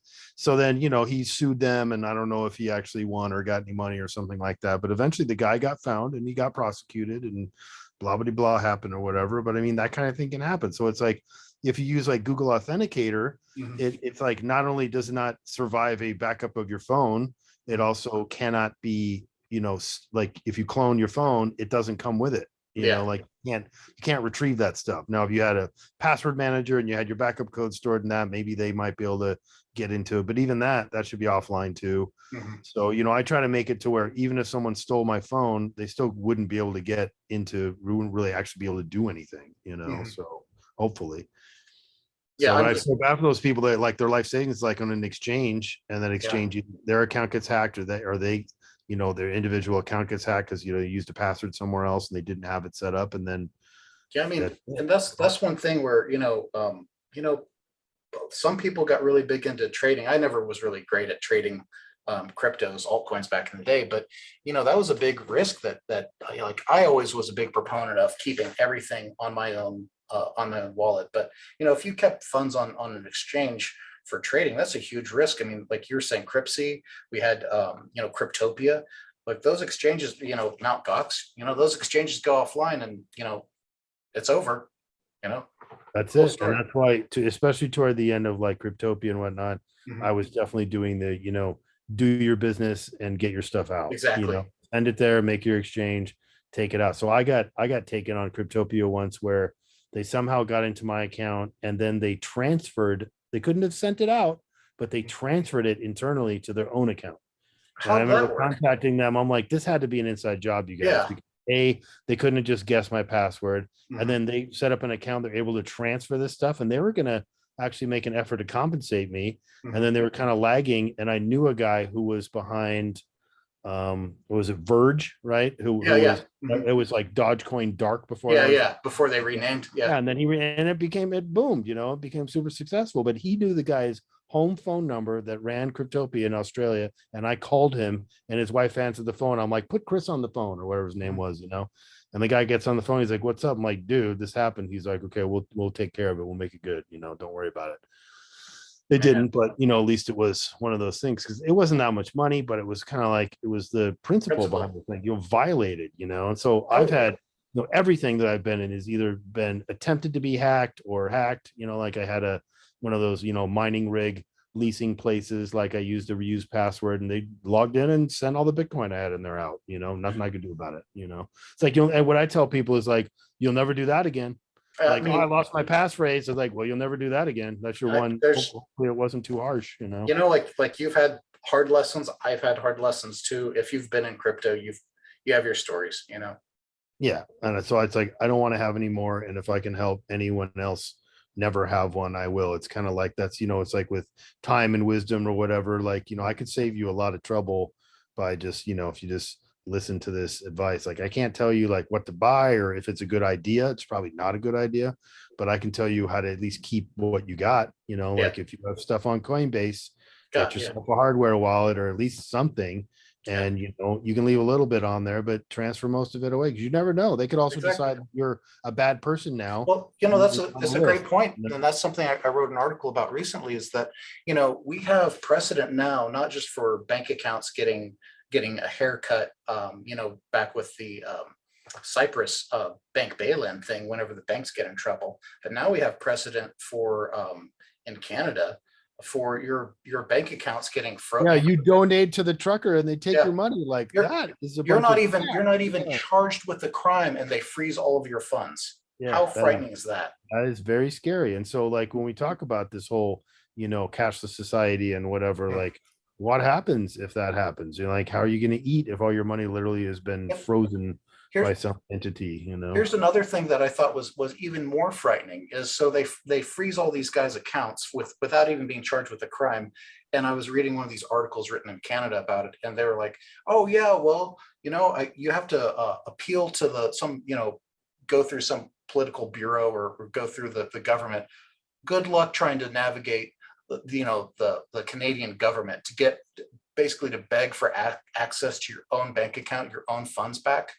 No, no thanks, man. Yeah, and the way bureaucracy works, it would just Yeah, get exactly. over. I mean, we've had stories in the US where someone is traveling across the country, they're going to buy a car, they got their $20,000 in cash, they get pulled over by the cops are convinced it's drug money, so they don't charge them with a crime, take all their money. Now, a lot of those people have gotten it back, but some of them haven't. They're kind of like, well, sorry, it's spent. We bought new guns with it for the police department or something. It's gone. Where it's like, that is not cool. Like, It's you not. can't just take somebody's money because they might be Mhm. committing a crime. I mean, it's the dumbest thing ever, but those things have happened. So another reason, like, if I want to send my friend in India $1,000, I could do it in a second. You could use something like Stellar, which send is literally instant. I mean, you go on an exchange, buy it, and you go send it to an address, and then boom, by the time they go look to see if it's there, the balance is already there, like literally that fast. And of course, that one's dangerous because if you're sending it to an exchange, you need to put in a memo. Yeah. You don't put that second line of additional numbers and letters with it, it doesn't go there. So I know the times I've had to contact exchanges is when I messed up. Either I used the wrong memo or no memo. And then fortunately, most of the time that, may have taken them a little bit, they can, even Coinbase, right, of all places, which is a nightmare to try to get any support from them. They were able to figure it out and, credit my account. And it's like, again, it wouldn't have been the end of the world, but man, when you do some late at night that could have been avoidable, that's hard on your psyche. You're like, man, I just wasn't careful, or like even so another project I'm involved in is the Rare Doge, which runs Doge Party, which is basically they forked counterparty from Bitcoin, put it on the Dogecoin network, which essentially was built on Bitcoin anyway. Yeah, right? I was going to ask you about that. So I noticed that I noticed you mentioned you were involved in that. And one thing I was never clear on is, so like when Doge was created, was that just a fork of BTC at the time, or how did the Doge party get set up? They basically copied the Bitcoin wallet, reskinned it. Mhm. And then, it was made as a joke. It was made like, again, like a meta joke, sarcasm on crypto. Like, we'll make the dumbest coin in the world. It'll never have even the guy who originally, made it was like, shouldn't have any value. And I remember when it started going up, I'm like, oh, a lot of people are going to get burned because there's a ton of these. Like, there's no limit on the total. You can still, there's a ton of issuance every month too. I mean, yeah, you could mine, it was continue to be able to be mined, like it can continually increasing, like it can't be, regardless if Elon Musk is tweeting about it or whatever. So when I saw it even get to 1 cent, I'm like, watch out, because it was like the last time I bought it before then was like 0.0002 or something. Yeah. Ridiculous, So I'm like, this gets to 1 cent, and it went up to like 19 cents or something. Like it went up. No, it went up to like 70. It went up to like 60, 70 cents. And of course, I'm cheap. selling it on the way up because I'm like, this ain't gonna last, No. I mean, like I said, I looked it up, and I think the monthly issuance is something crazy, like 100 million new coins in perpetuity. In my mind, it can't possibly hold the value, which of course it caught up with itself, eventually. Like, I think right after he went on Saturday Night Live, that was the top, after that. Yeah. So it's kind of like, he wasn't serious about it. He's just like messing with people at that point. Yeah, he's just memeing. Yeah, and I get it. It's fun. He doesn't have to care about the money. But the one guy who was like the super big, Dogecoin millionaire or whatever, he didn't sell when it was at the top. And so he was left with quite a bit less because of greed or pride or whatever it was. But you'd also have to figure when anytime you're selling something, there's someone on the other end who's buying it. It's not And magic. yeah, totally. Well, while we're talking, out of curiosity, because I don't pay attention to prices anymore, but I just pulled up CoinGecko.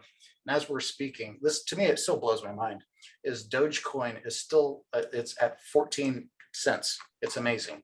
I mean, Yeah. So I think, if I want to buy one of these rare Doge cards and I don't have any Doge, I actually have to go like on Coinbase and buy Doge, which yeah. seems to be the dumbest thing in the world. Like, are you crazy? Like one of those cards is like 300 Doge or something, which turns out to be like a few bucks. Yeah. Not a big deal, whatever. But so now they've released 16 series of those at 50 Jeez. card a series. I've made probably about 4 or 5 of them. Most of mine got rejected. So I took like Really? those superhero ones and I re-skinned them for Doge, changed the colors to yellow and orange and made them a Doge thing and put on a Doge face. And the guy who originated Rare Pepe was like, "Are you trying to kill this project before it ever gets off the thing?" I'm like, "Dude, the original ones were a joke on a joke. These are a joke on that." Yeah. And then, of course, after that, they accepted a bunch that were essentially direct copies of existing Rare Pepes, just with the name changed. And there's so I don't follow the rare Doge a lot because I just don't have time to follow all this different stuff. But Yeah. but I did notice that, like, as another example of one I thought was well done, is that there's a rare Pepe that's like the planet of the Pepes. That's the one I'm referring to. So it is, if you look at it, Yeah. an exact copy. They replaced the Pepe face with Doge. Doge and the color. Doge. Yeah. So I pointed that out, like, hey, you gave me a hard time about this, and now you're letting this through, and this one is blatantly. Yeah, it's a direct. They literally reskin the same card. Yeah, exactly.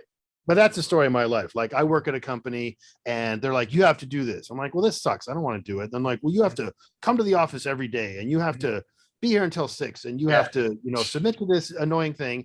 And then later after I leave, they're here like, "Oh yeah, they don't make anyone come to the office and no one's there till 6 and no one does that thing that you had to do." Like, one of my first jobs in a computer store that had no money. And they're like, months would go by and there's no new computers, and customers would still come in and they'd be like, "You get new computers today, get new computers." And so the guy had a software company on the side and he wanted to release this music program, but he didn't have any money to get discs duplicated, floppy disks. Yeah. So he had me sitting in the back, putting in 4 discs and 4 drives, hitting copy and copying these discs, putting them in the box, and I did that for like a couple 8-hour days. And I was like, I don't want to do this anymore. This is bullshit. This is not my job. And so I tell my boss, and he tells the boss, like, "Well, some of the guys don't want to do this." And he's like, "Who?"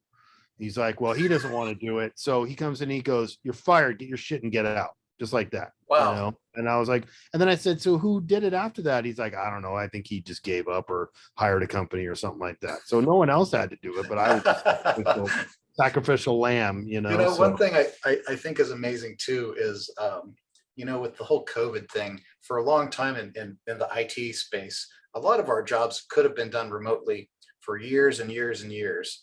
But this is the first time it's forced some of these companies to actually give some IT folks and other areas too, allow them the flexibility to work from home or work remotely or what have you.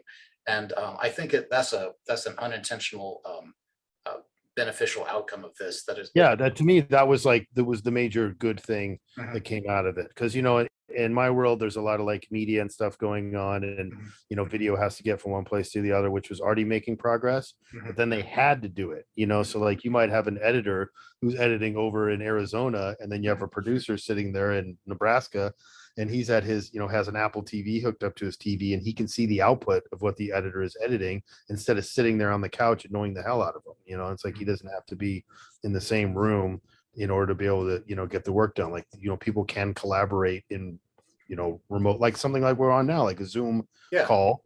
You can have a bunch of people on there. Screens can be shared, documents can be shown, drawings can be done, videos can be played, all that without having to go. Because, half of my life is spent, half of it just getting to the place to do the work. And especially in Southern California, that could be quite an undertaking just to get from point A to point B. Like I was telling this story recently where, there's this factory and the machines are all running. And one day they just shut down, right? The guy's like, "What should I do?" So he calls the support guy And the support guy comes in, walks over with the screwdriver, turns the screw a quarter of turn, and all the machines light back up. Everything's going. Production starts. It's great. And he hands the guy a bill for $10,000. He's like, "Why is it $10,000? You know, you just turned a screw." And he's like, "Well, it's $1 for turning the screw, but it's $9,999 for knowing which screw to turn and how much."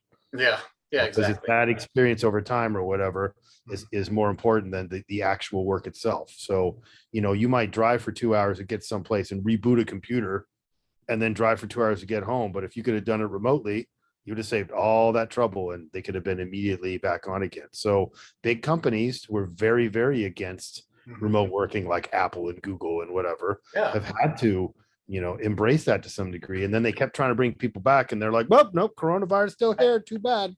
You know, and that's one thing I think is amazing is that it's gone on long enough that it's essentially changed like the whole game and so like game theory. And now essentially any company that tries to big company that tries to revert back is going to end up being the loser, because there's enough companies now that have seen that they're just as successful, if not more successful and productive, with people working remotely. So it's giving people an opportunity to continue to work remotely that otherwise wouldn't have that chance. And evidently there's been like a amazing dearth of people that have all quit their jobs, Mhm. because everywhere I go, they're like, "Whoa, we're short staffed. We don't have any." Like, where are these people and how are they living? Mhm. And a lot of them quit their jobs and, you know, to go to the bigger and better things. And I guess it not always turned out to be the grass wasn't greener on the other side after all, you know, too. It's like, well, I can just go work remote for this company. It's like, yeah, well, it turns out this company is full of crap and they don't actually have a good business model or whatever, or they're going to make you do dumb things and whatnot. But you know, the NFT space I find interesting is I get involved in more of these groups. Like I use Discord like back in the day to monitor like a few altcoin groups and Yeah, me too. something. And I always found it annoying, and I still do for the most part. And you know, especially if you have notifications on, man, that'd drive you crazy. All these every Yeah. single room, all bleeping at you at the same time. And so what I've noticed now is there's like these, not only is there a community, there's almost like entire companies sort of are formed to manage these projects. You know, it's like you have a guy who makes the art or a group, you have somebody who sets up the website and sets up the staking, and then you have somebody who's doing marketing, and you know, somebody who's You you know have handling the social media, and you have and dedicated you know, community managers and all this. Like again, it is a company. Yeah, they've kind of corporate. Again, that's what I was kind of saying is like with Bored Ape or Yuga Labs. I mean, and not to knock them, but it's just a newer model or a newer development in the NFT space to have it, you know, being run professionally as a business like this. You know. so I was involved in this one. It's called Meta Lizards, right? And you know, my stepson introduced me to it. I'm like, "Oh, that's kind of neat." But then I thought, "Oh, these are actually things you can use in the metaverse." Mhm. They have like different qualities and different things. Like this is something that has more like length, more like, Mhm. you know, like long term whatever to it than just a piece of art on a Mhm. blockchain that someone's going to resell. And it was getting going, and I was, you know, buying a few, and they had, you know, plans to release these meta geckos thing after that. And when the mint didn't go as they expected, they started kind of dropped off and stopped communicating. And of course, there's the term rug pull, right, in the Yeah. world, where people will sell all the NFTs and then just take the money and delete everything and disappear, and that's the end of that. And all these people are left now holding these effectively worthless things. So you know, people started talking about it and wondering what's going on, and managed to get people that kind of knew the people to get in contact with them. And eventually some people who actually know what they're doing and have experience in this world got them to effectively hand it over. Oh, cool. So in somebody like the community, and that's not the first one I've seen on Discord where the community has resurrected a rugged project, because the original people just either couldn't do it, didn't want to do it, or you know, that was never their intention to do it. And then these guys, two guys, just got sent to jail for multiple years, are going to get sent to jail for, you know, taking like $1 million. And it's almost like it's becoming illegal not to follow through on your roadmap, which is hilarious. Interesting.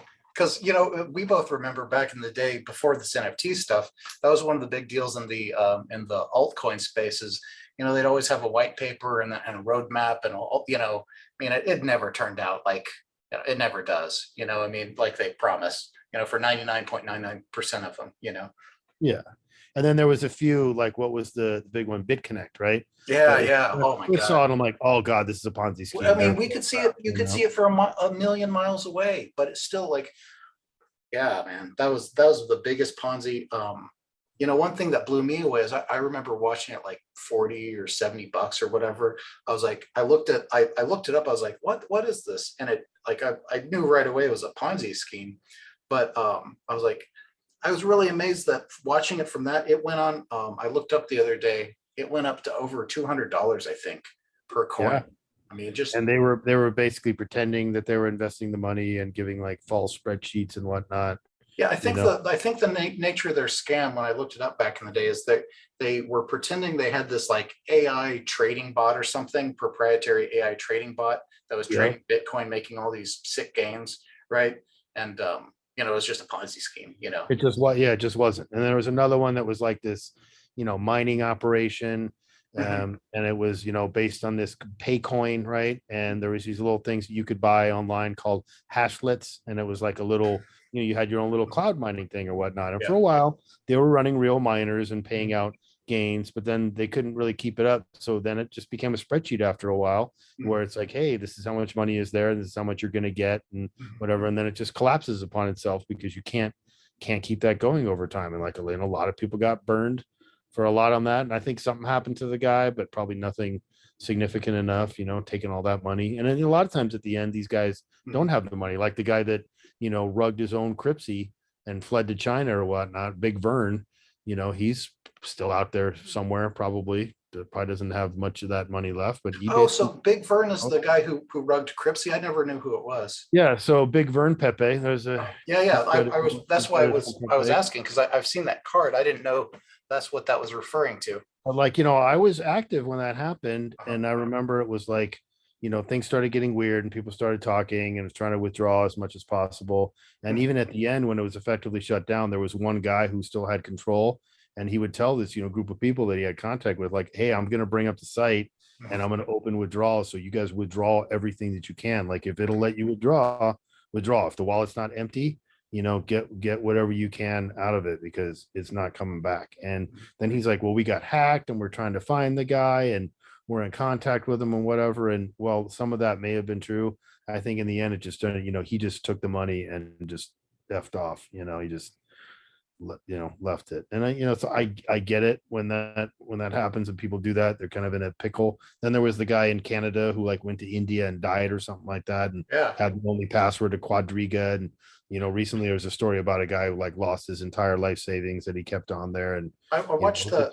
There's a documentary now on Netflix about yeah, and I think that's about it. It's the about that. Quadriga guy. Yeah, I watched that the other day, and what was interesting is so it was a little bit more complicated than that. So not only did that founder die in India, but apparently he had been that had also turned into a Ponzi. He had been Yeah, the money wasn't there anyway. Yeah. yeah, exactly. He had been embezzling it to like try and trade and make more gains and ended up, you know, losing it all anyway. So it was just anyway, it's an amazing story. Yeah, because we got the Bernie Madoffs and all those other Mhm. people where it's like, all these people invested this money and they get returns for a while. And the old money, give the new money is paying the old people that I come mean, in and the Quadriga thing blows me away too, because he was essentially like at the time it sounded like it was looking like they were basically the Coinbase of Canada, and he was so greedy that instead of just growing his business, which he could have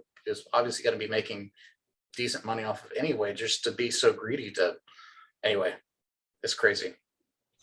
yeah, but fun times, it's like it's fun to tell those stories and reminisce even Yeah. on the annoying things and on a lot of good stuff. Mhm. Still like kind of like how the remote thing came out of COVID, like some good Yeah. things come Uh, out of it. Some companies have had to pay their people mhm. like better wages because they've had to appreciate them because Mhm. finding good workers is not easy still. Yeah, and I before we get off track, I did want to circle back around real quick on the fake rares. So, were you involved early on in the?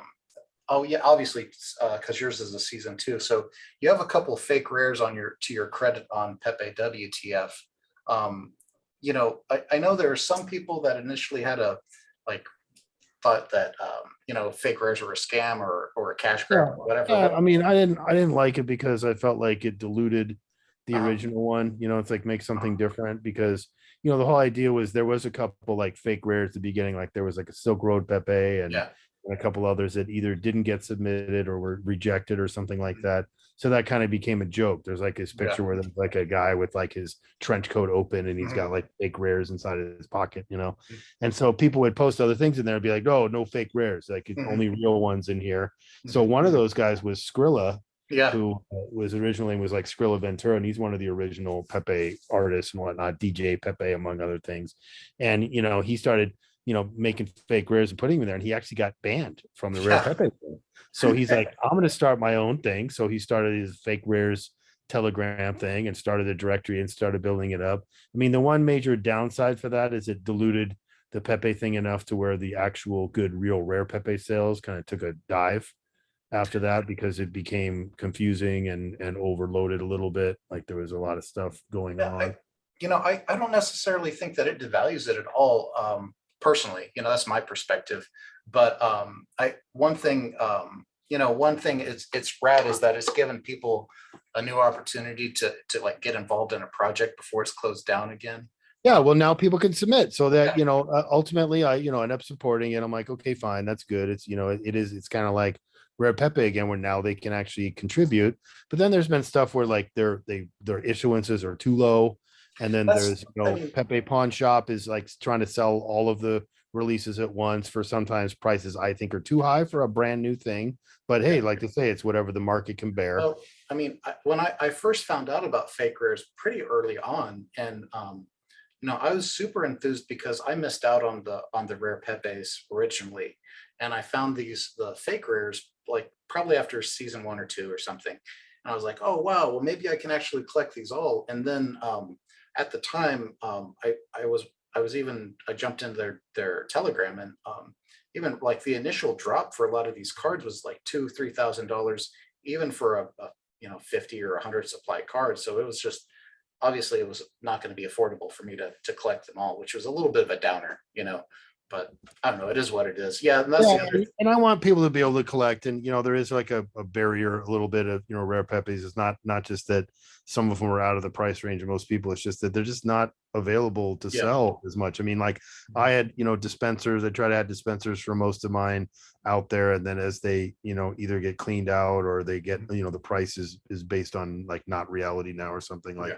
I haven't made as many, but even just before this run up, I'd have a few people be like, hey, I want to buy a bunch of Pepes, and they give me a list of like 40 of them. And I, you know, give them some prices, which are all pretty low, you know, 0.00 something BTC or something. And then that's when I, you know, learn how to use multi-send, and I'm sending like, you know, 40 Pepes at once and whatnot, you know, cause it's like, I want, you know, it's like, I want people to want them. I want them to have fun. And, you know, it's not all about the money. I mean, the money is nice and all that, but it's like, it never was about that. It's about community and experience and sharing and artwork. Yeah, I mean, there's been some cool stuff. So let's talk about your cards real quick, and then we'll circle back around and talk some more on fake rares. So your first fake rare that's listed here is the Land Wolf Pepe, which is another character off of the. Yeah, so that was an FU to Fury, right? Directly, because it was like, you know, no one had really actually used that. That's another one of his characters. No one that I knew had made a card. So I was like, I have an idea. I'm going to make a card and make it like as worse as possible. But for that, it'll be awesome, right? So if you read the text, it says something like, you know, plain is plain. They're like, doesn't get more basic than this or something, you know? And it's like, this is a card, right? Which I think is funny. And so where that comes from is, I don't know if you ever saw the show The Office, right? But there's a thing where there's this Dwight is kind of like the dorky worker in the office, and it's one of the girls' birthdays, and he made a sign that says, "It is your birthday," you know. And the other guy's like, "What the hell is that?" It is your birthday. And he has like half inflated like brown and gray balloons just kind of hanging there all limp, you know. And it's like, man, this is like the worst thing ever. So it's kind of like, this is a card, you know. Not a great card. It's not a neat card, whatever. It's a card. Yeah. So people like that. And then the other one was the woman's idea, you know, let's go Brandon, based on that whole, you know, meme that came around. Because I always thought that was funny that, you know, like the woman's like, oh, look, they're cheering for you, you know, and it's that's not what they're saying, you know. So I made that. I love that you captured that too. You know, because part of the Pepes is capturing the just capturing them, like the zeitgeist or the moment too in these cards, which I think that's great for that reason too. So I made 1,000 of those. I put it on a dispenser. And fortunately, I put on a dispenser and like none sold. Mhm. because then when I went to submit it as a fake, they're like, hey, for it to be accepted, like you can't have any, that you can't have sold any, none of can move, you couldn't have like shown it around or Yeah. whatever. And so I hadn't, fortunately. And then so I was on a dispenser and nobody was buying it. And then recently I'm like, you know what? Those Pepe pawn shop guys do like these sales where they basically try to sell them all, Mhm. and whatever doesn't sell, they burn. So just, yesterday or whatever, we had that set up. So I burned it down to where there was 100. I actually got a guy to send me back like 40 of them that I traded for other cards, so I could get as many back into it as much as as much as I was against that. I burned it down to 100 and then had him sell them. And the guy just told me now, he said 43 sold, 14 left, 10 double buyers, including one quadruple buyer. He says he think it's slow because of BTC Miami. It's like, Oh yeah. it's Is the sale bad still open, by timing. the way? Yeah, bad timing. So what? Is the sale still open or is that closed Yeah, now? I think it's still open. Yeah, if you want to buy one, it's like 0.005 BTC or something pretty low. I was not going to be, because some of these guys would be like, yeah, it's 0.03 Bitcoin for one card. Well, there's only 67 issued. I'm like, that's the greed I'm talking about. Like, I feel like that is not cool. This thing is brand new. It's not rare, and you just made it rare. It's not old. It's not vintage, not classic. Like, it's brand new. And you're selling like, I'm trying to keep up on the fake rares. Mhm. And I basically have what you consider like a subscription to that. Like they make me buy every one that comes out. And Yeah. I feel like if I don't, then they'll be mad and kick me out or something. But even with that, it's kind of like my fake rares collection is scant comparatively. There's a lot of them in there, but I've managed to eke out a few of the lower issuance ones from the artists or whatnot. But I haven't been as passionate about that as I was about the first one. There's too many projects now, and then there's dank ones, and Yeah. there's some other, like there's a Wojak new one that's Yeah. around there. Then of course there's the Doge thing, and there's a couple of then. So the funny thing about Doge one is that they have it, you submit it, and the scientists look it over, which are people who have like no taste pretty much, and then they decide if it's good or not. And if it gets rejected, there's a separate directory for the rejects. Oh yeah. So, like the very first card I made was called Diamond Hands, right? I thought it was pretty good because it's a great name, right? Diamond Yeah. Hands. And it got rejected. And I was like, oh, but they're like, yeah, but you're like number one or number two in the reject directory. I'm like, well, that's something, that's Yeah. a claim to fame there, and then all the superheroes got rejected, all six of them. And then, a couple other one, like I made a Paris Hilton one, that one got rejected. And I thought that was pretty good. I made a Mom Spaghetti after the M&M's pop-up, thing or whatever, that got rejected. And, a few of them have made it through. Like I made one recently, it's called like Party Doge.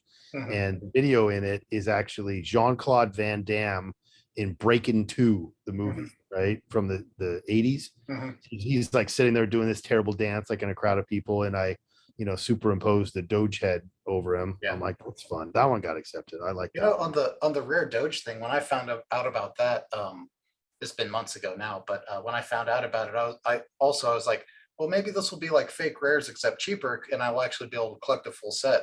And then when I jumped in there, and this was during that boom, I was like people were asking, I don't know, it was like $20,000 or $40,000 for like the Nakamoto version of the Doge, the like Dogemoto. Yeah, no, it's probably like 20,000 Doge, but yeah, exactly. And I was mad at them. I'm like, I was just like, dude, I'm dare out.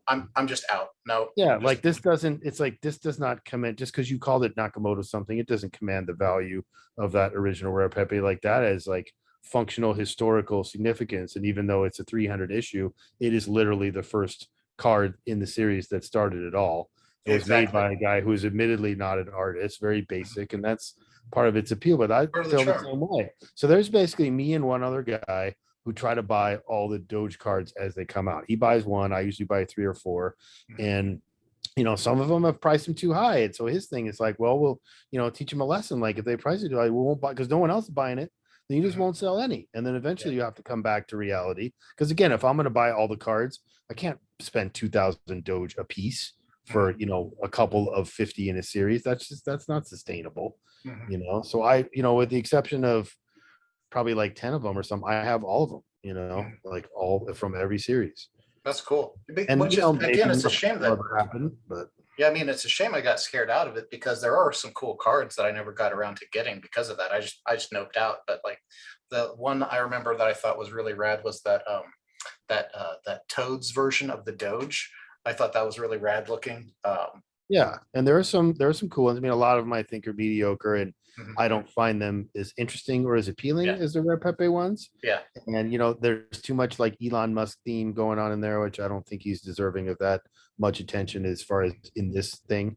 And then some are and some of the rejects I think were pretty good, but Mhm. you can't accept everything, right? You Yeah, only put sure. 50 in a series, somebody's gonna have to lose. But there's some actual artists, like there's this woman from Romania named Tasha who's a Mhm. watercolor Oh painter, yeah. Mhm. and she's done some very beautiful nice, like one of them's on display at BTC Miami in some Mhm. gallery or something like that. And so Yeah, I mean, again, there's some real artists who actually try, mhm. make it nice. So Yeah, I mean, I guess I don't really have a a problem per se with people charging for their art because eventually a lot of this stuff will probably be pretty valuable. But I don't know. It's again, like you said, it prices a lot of people out. So I don't know. It is what it is. well, and then there's another one that's on Bitcoin. It's Drooling Ape Bus Club, kind of Yeah. an offshoot of the ape ones. And most of those are priced like 0.002 Bitcoin Mhm. or less, right? Mhm. So that makes it reasonable.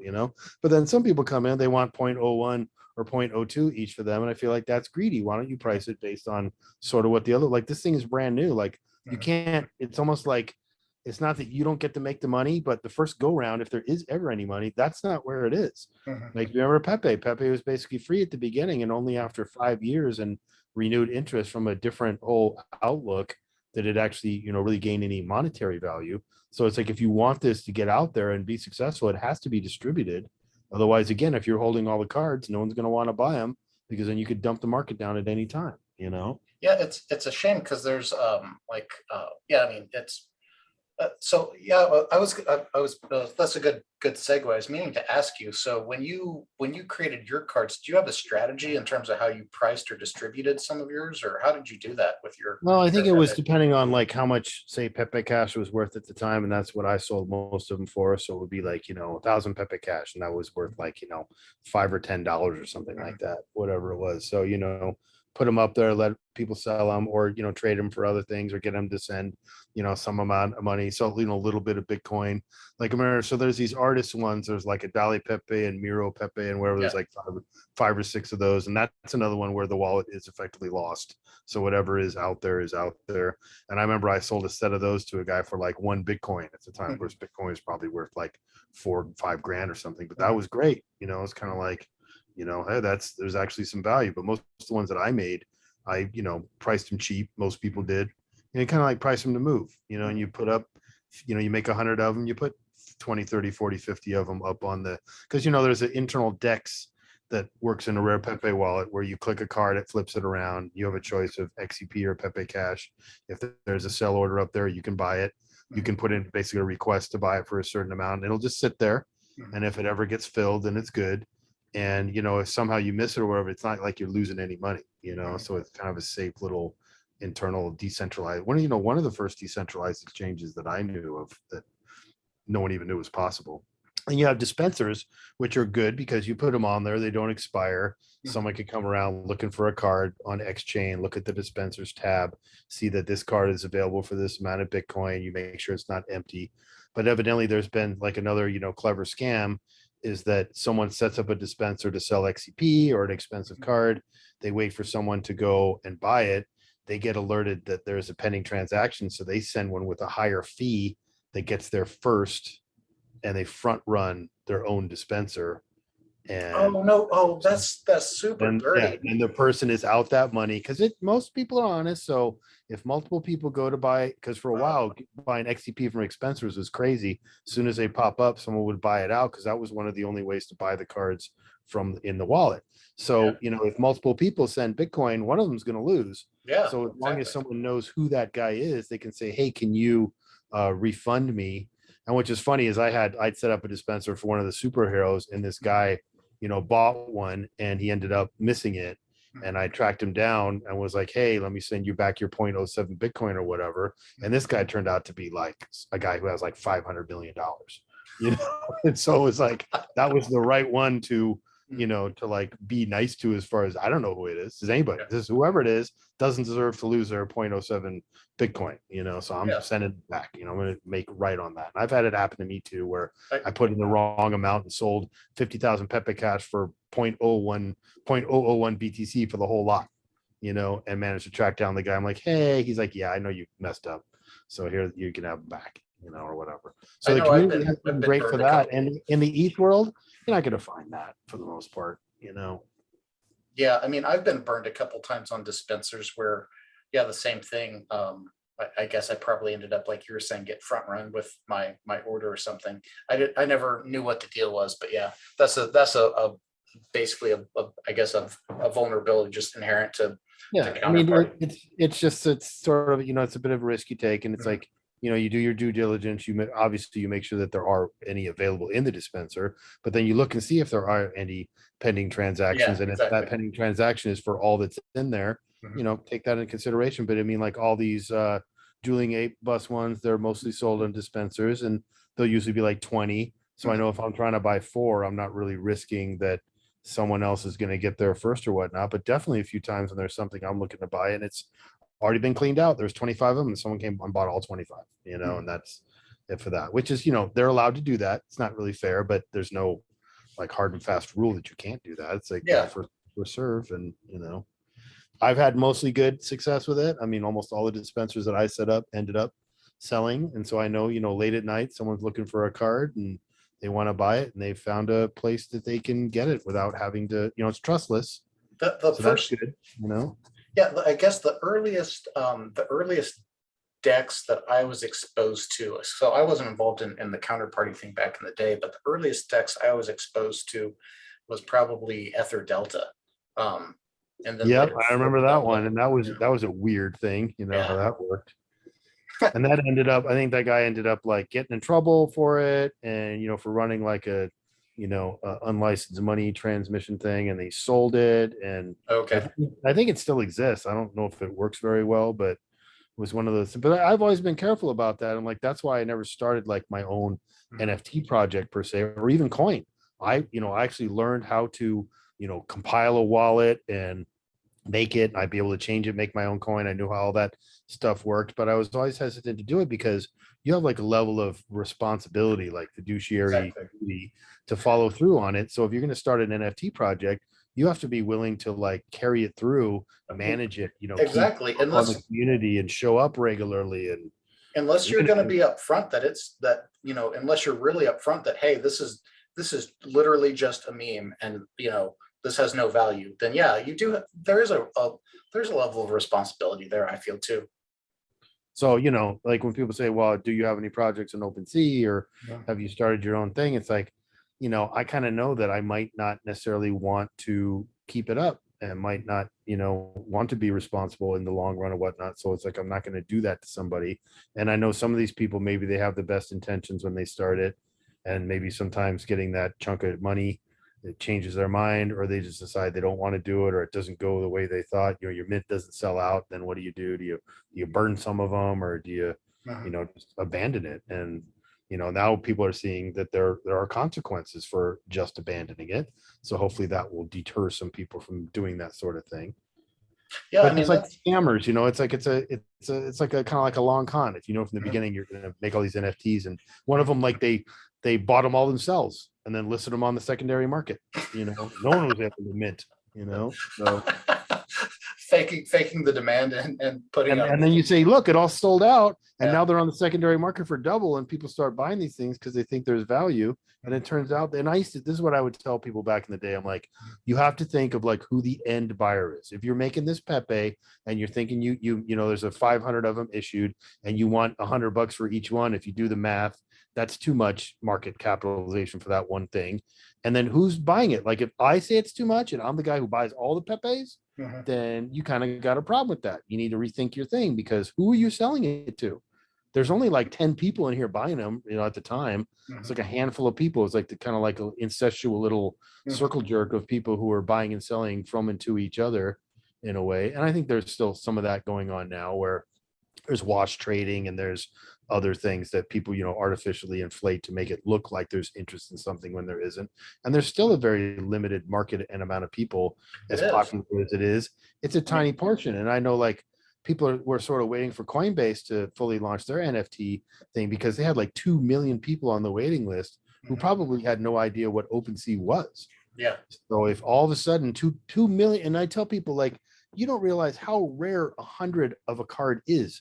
There's billions of people in the world, and you made 100 of these. Like that is stupid rare. A 1-of-1 is just punishment, but 100 is ridiculous. 1,000 is ridiculous. It's so. I say the same thing. It's so hard to describe or comprehend because again, like you're saying, like right now, like I wrote that in December they were right underneath a million active wallets on OpenSea. 1 million internet, and there's probably, of course, people with multiple wallets, blah blah blah, right? So yeah, and even if that was a million individual people, that's out of what 300 million people in the United States. Out of 1 million people, this is the largest global NFT platform right now, OpenSea, or it was at least towards the end of last year. So 1 million people out of a like internet connected population users of over like 3 billion people. I mean, and you're talking about again tiny fraction, and of those 3.7 billion or whatever it is, I forget the number, but of those 3.7 billion, are there more than 100 people that are going to want a 1 of 100 rare Pepe? Yes. Of course. And then that's gonna drive the price up. Well, so the next, I don't know, big thing or whatever that's coming is Solana is going to get integrated into OpenSea. I heard that it just happened, actually. Well, no, it hasn't happened. So I think so there's one project on Solana that I collected some of. It's called Solana Monkey Rejects, right? Okay. And it's just these neat little 3D renders of monkeys, nothing super special. But that project was born out of the art that they made for another project getting rejected. So instead of just putting their tail between their legs, they made their own project and call it Solana Monkey Rejects. And that's one of the first ones that are going to get listed on OpenSea. And I saw a link today that someone had posted to the market. And when I looked at it, it was 404. And someone's like, yeah, it was fake. So someone tried to like front run the announcement and be like, hey, look, here they are. Because someone's like, hey, that's weird. Why is this NFT listed when I have that in my wallet? Yeah. That was the first indication. And that happens a lot. Anytime there's a popular one, there's someone makes a fake one and tries to get people into it. I got swindled by a few here and there, like this one called Voyagers Unknown. And my stepson calls me and he's like, my friend's dad paid 1,000 Ethereum for an NFT. At first I was like, bullshit. And then second, I was like, what is it? And he tells me it's this Voyagers Unknown. So I find it on OpenSea and it's on sale for 1,000 Ethereum. There's no sales. It hadn't been sold. Somebody's lying. Right. And then so I'm like, well, let me look at this. Maybe I'll buy a couple. And they were like 0.02 Ethereum. So I bought a couple and then didn't do any research and then realized that this project hasn't minted yet. Like they just took this sample art and made some assets and put them up for sale and made it look legit. And if you didn't, and it said like Voyagers Unknown with 2 N's. Okay. Man, you dummy. Why didn't you see that? You're stupid. Why? How did you fall for that? And luckily, and of course, I contacted OpenSea, and they're like, "Yeah, shit happens." And those have been deleted. Like they're still in your wallet, but they're hidden on OpenSea, and they can't be traded on here. And that's that. I was like, "Oh," I'm like, so this happens all the time. And then look at these Discords getting hacked, and people being sent to like fake mint pages, and all this stuff. I mean, one of them, there was like 996 of them got minted on a scam. Very similar to looking to the real thing. And so like I've turned DMs off on all these Discord servers because just like the last time was like within 3 seconds of me joining that Discord server, I get what the noob would think is an official looking informational thing from that Discord server telling me, hey, mint is live, go here, everything looks legit. Instead of a .com, it's a .xyz, website. And so, on first glance, and you go to the website and it looks legit. You mint, it takes money out of they copy the legit website and everything, and anyway, yeah. So at least most of them now, that's the first thing. Some of them, they actually make you do that. They're like, you go and turn your security settings off for the server and then you can come in because we're tired of this crap, What's sad though is because I like DMs from people that I don't know that might be interesting, but I'm forced to make it to where I can't get them which I guess is better because you should be talking to somebody and then like, can I DM you?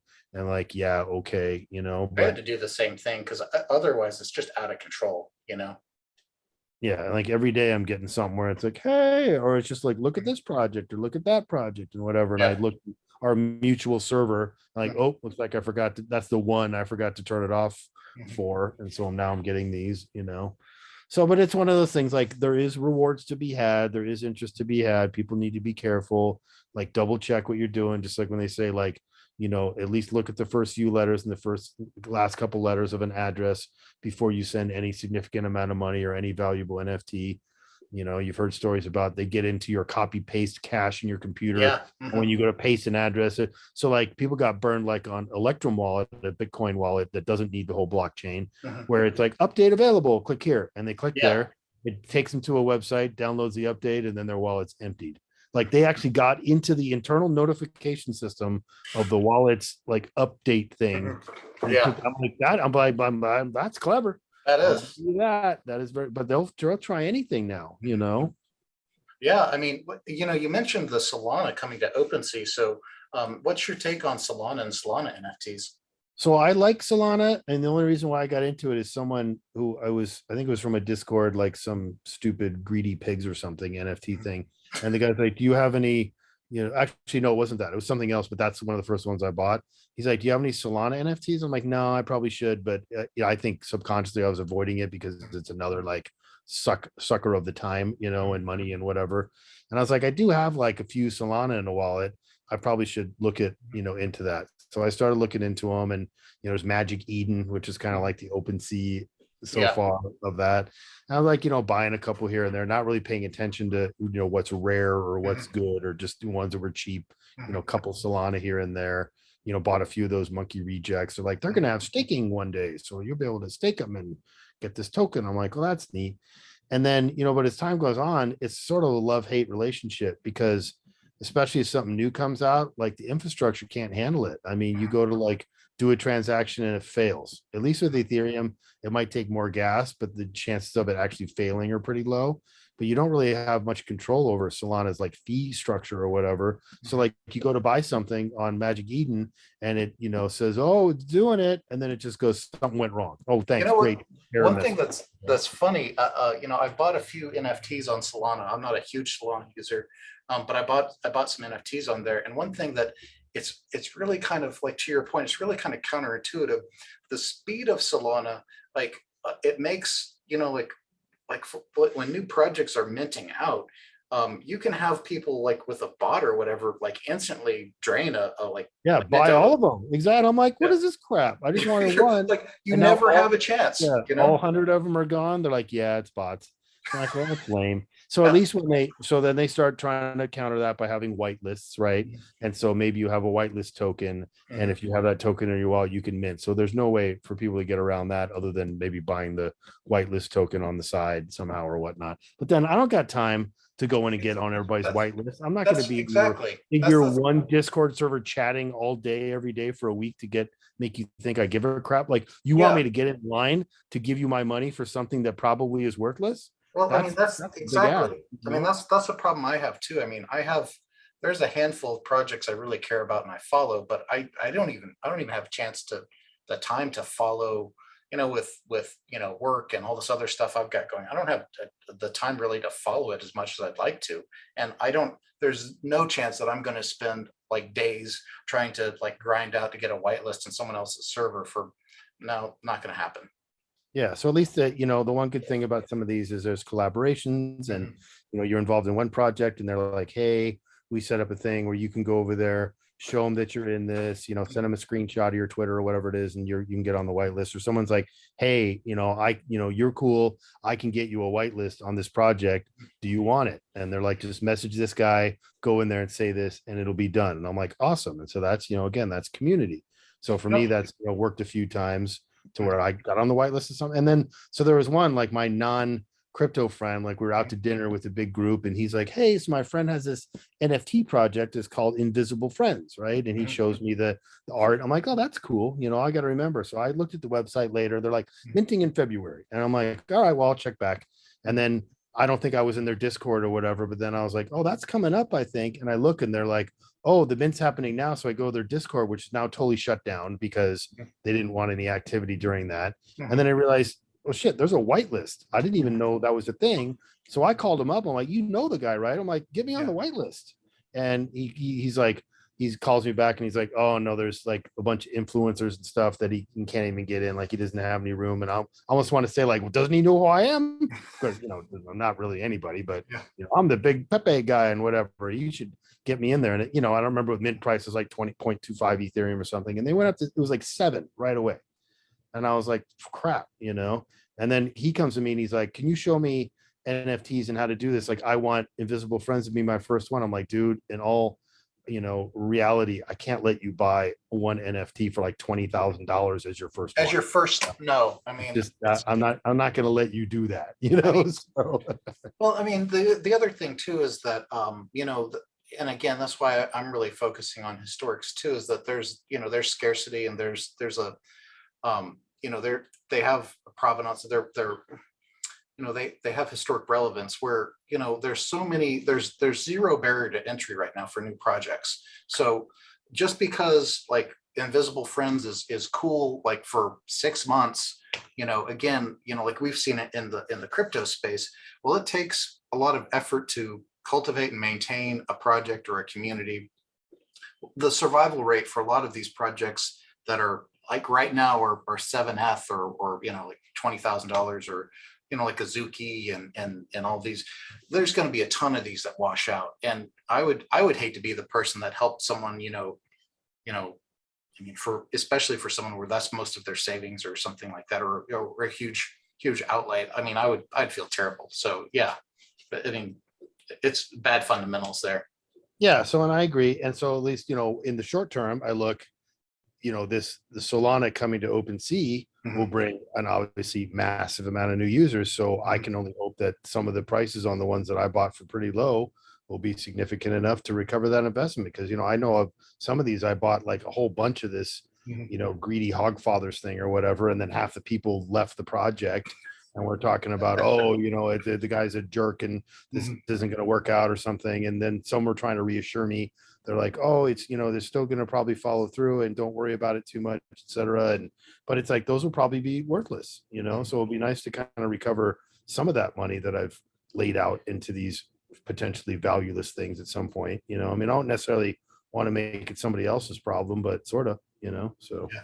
Well, it's just interesting. Yeah. I mean, the whole, you know, like that whole, the thing with Solana is really the speed as being one of the chief motivators. The other thing, besides just like we were talking about with bots minting out, is at least when I was buying a few NFTs on there, is that you know, we kind of take for granted how polished and how mature both Counterparty and Ethereum have become. But a lot of that, the libraries and the tool stacks and whatnot, just were really rough on Solana. So, you know, it's, I don't know. I'm sure it is. Personally, I don't feel like it's ready for prime time because if it can't survive one like mint of some project that only a small amount of people know about in the first place, you know, because half the time I'm on, you know, like I'm trying to buy like these ones called the Planetarians or something. Like I missed the mint. It was, you know, there was like a whitelist mint, then there was a pre-sale mint, a whitelist mint, and then there was a public one. And by the time I look back, it was already all sold out. So I'm trying to buy it on the secondary market, and I'm, you know, it's there. I see a price. I click buy now. And it says, you know, it'll take about 3 seconds or whatever. It spins and spins and spins, and then comes back and it's like something went wrong. I refresh the page. Now it's like not listed. And then, well, did it sell it to me and just it messed up, or did I miss it? And then I try another one, same thing. I try another one, same thing. I'm like, this is not sustainable, you guys. So you need to fix this. I don't know who that is, but whoever it is, whether it's Magic Eden, and they'll say, no, it's a Solana network. And then I remember before I was into any of this a few months ago, I like the Solana network like went down or something. Yeah, that is frightening. So so initially I got really excited about Solana when I first heard about it because of like the TPS and like I heard a little bit about their proof of history thing. And it sounded really, really cool, but they have had some, I mean, again, not to say that Ethereum hasn't had their own, like we were talking about, like DAO hack, and they've had their issues too. But but for the network to essentially become unusable for Solana multiple times that I can remember, it's a little worrying. But I mean, And then, you know, the Ethereum gas fees are just stupid, right? oh yeah, oh Even $20 is like, you're kidding me. And when it's yeah, sometimes like $100, like, man, and yeah. it's When like, did you it guys kills. promise to fix that? You didn't fix it. It kills it. I mean, it's really killing a lot of the Pepe market, because there's a lot of the cheaper cards that are really cool that, you know, you just can't, you're just not going to spend $100 or $150 in fees to buy a $300 card, you know? Exactly.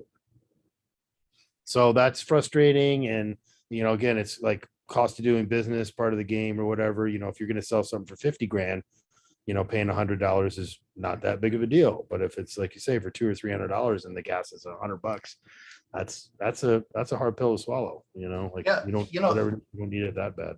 another project I joined their Discord and I just know of, but then they made big news recently, was Wormhole, which was a project to allow you to bridge Ethereum to Solana and vice versa. And they made news a few months ago because essentially they had a bug in the way that they were doing their smart contracts, where someone was able to drain, I don't know how many thousand Ethereum was drained, but they just got wiped out. Anyway, Yeah, quite a few of those have happened, right? Some DeFi thing, and they find a way to, you know, mint all the tokens and sell them, or they, you know, I was involved in this one, and they were like, oh, we're going to recover, it's going to be fine. And after a while, like, you know what, we just can't recover from this. Like, it just did too much damage. And, you know, I mean, like Mount Gox. I mean, I personally wasn't involved in the proceedings on that, but I've talked to people who did have Bitcoin stored there.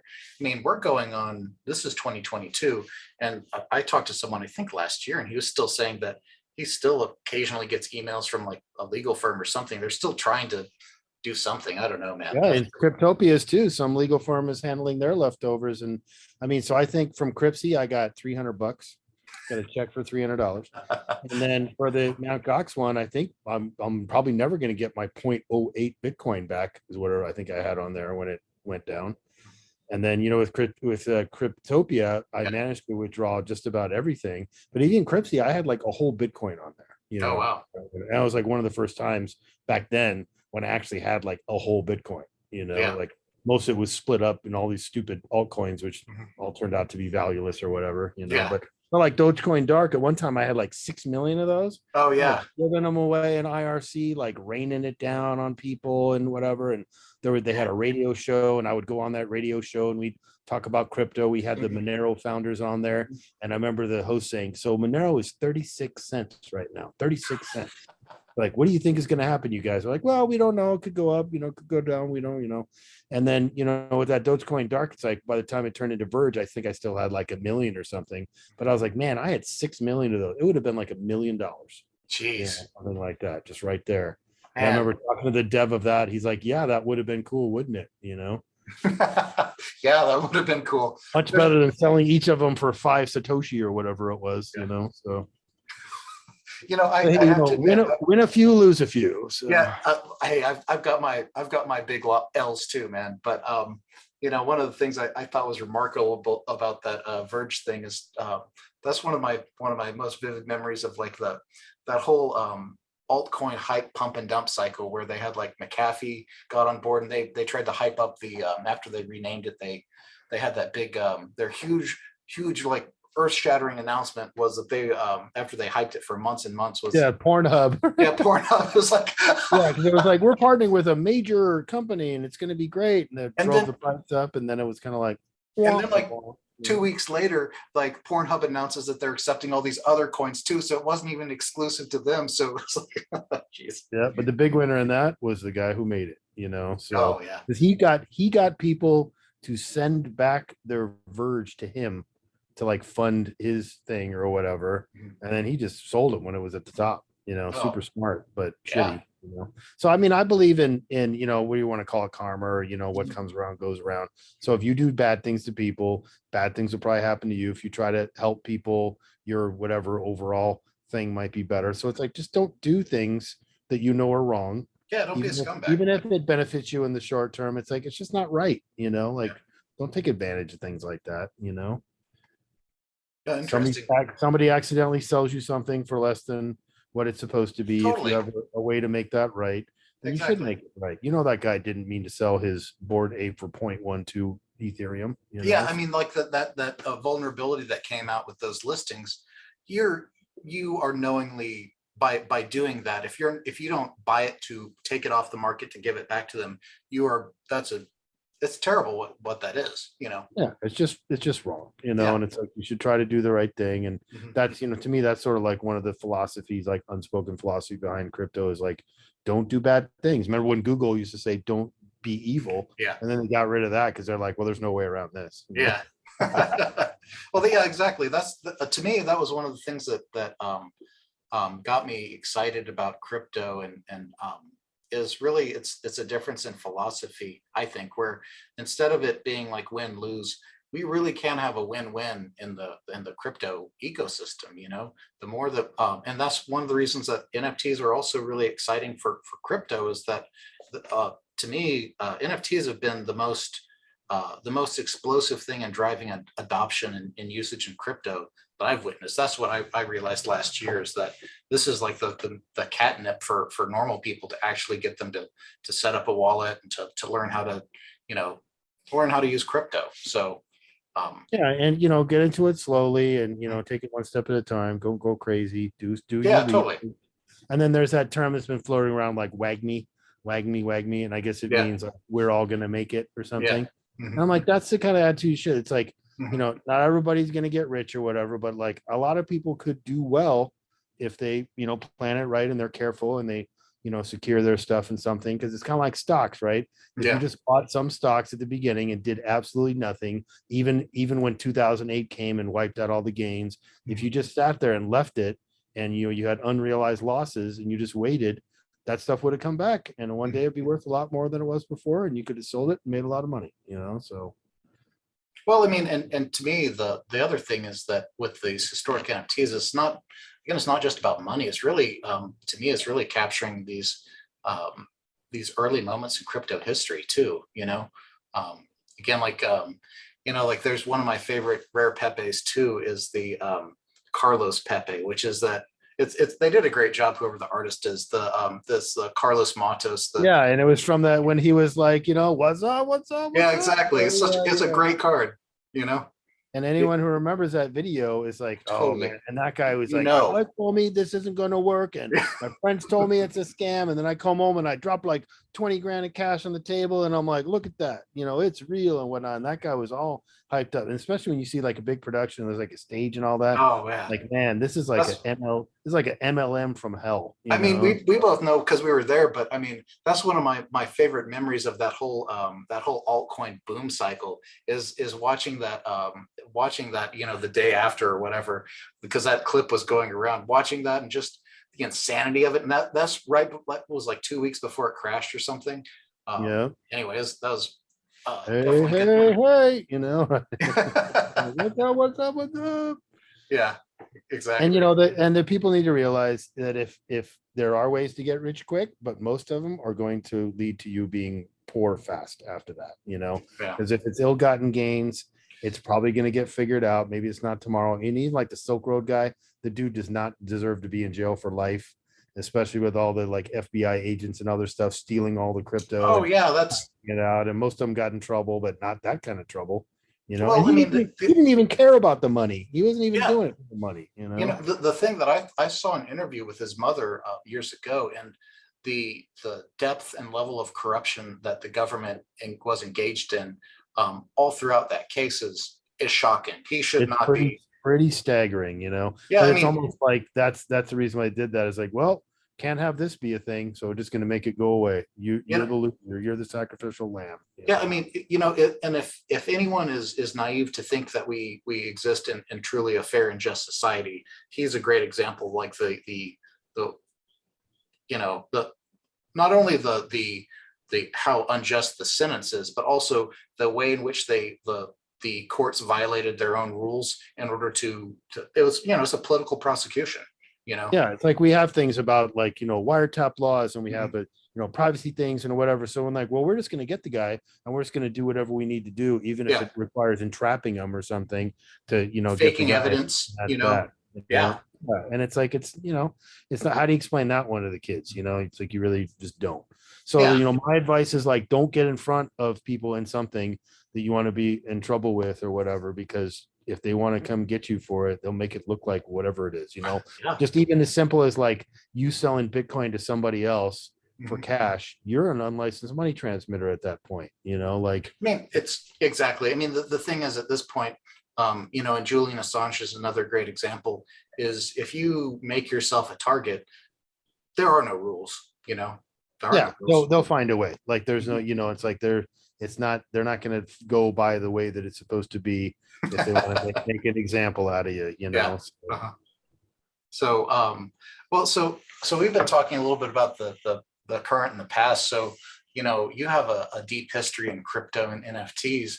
What are the trends that you see going forward, or is there anything that you're kind of watching out for that you're excited about? well, one thing that I've been thinking about a lot lately is like the usefulness of staking. Because when I first saw that people were staking NFTs, I'm like, that doesn't make any sense. Like, Oh, I was gonna, yeah, go ahead. So like one of them, right, is this Best Buds and Mary Jane's, right, marijuana themed cartoon character, whatever, and you stake them for this thing called $all. So all, I don't know if it has any use or whatever, but maybe it could. And then so like just the other day, I had bought these things called like murder death heads. They're like these cartoon things of like these heads that got cut off and the knife through them or whatever. And like Steve-O was involved in giving interviews or something, but I think it's actually brought to us by a company called Liquid Death that makes canned water, right? Okay, no, I'm not familiar with it. So yeah, so it's a brand of water out there called Liquid Death. It looks like it's an energy drink or something, okay, alcoholic, but it's just water, right? okay, yeah. So this NFT is out there, and if you bought these and you had connected your wallet on their website, it gives you a code that you could go use on the Liquid Death website and get 50% off, right? Oh, that's cool. So that's kind of neat. So like, having the ownership of this NFT as a benefit. So then like the Meta Lizards one, they have this insect token. And now that the project's being taken over, they have to decide what to do with that, because its main purpose was used to breed 2 lizards. So you'd have these lizards, they would automatically start staking and accruing this insect token, X amount per day. Then when you had 20, you could breed them, and then out comes this meta gecko, which then later will be revealed for something else. But then I think, like, wouldn't it be cool if there was like kind of like an internal infrastructure where you stake your NFTs, you get XYZ coin that may not have any value on an exchange, like you can't sell it for ETH or you can't sell it for Bitcoin or US dollars or whatever, but you could use it on a website to say buy like a hoodie or a t-shirt or a coffee cup or something like that. So it has value because that thing that maybe you were going to use money to buy, you're now using this token that has value to be able to buy it. Because there's one called D Gods on Solana that I like. The art is not super great, but it's kind of neat.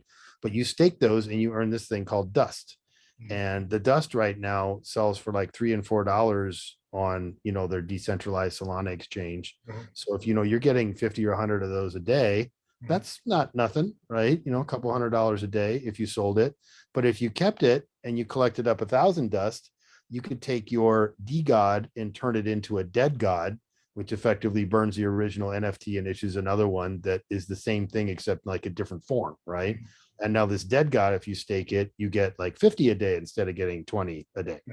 Oh, interesting. So a lot of people who dumped all their dust as soon as it could be sold for pennies on the dollar or whatever kind of regretted that, because now it actually has a use. And I believe they have like a store that you could go buy stuff with this dust or whatever. So, for companies or projects to keep going, that have something interesting to look forward to, I think it's not a bad idea. Like if you can find some use case for your little token that people are staking your NFTs for, that'll kind of like keep them coming back and a way to motivate them to buy it. Like in this Meta Lizards thing, they're thinking that the value in the lizards will go up because the only way you're going to be able to get like the generation 1 OG geckos is by breeding 2 lizards.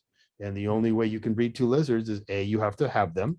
and they have to have been not used for breeding, because someone could use them for breeding and then resell them just like anything. But the only way you can get this OG other than buying it on the secondary market is breeding two lizards.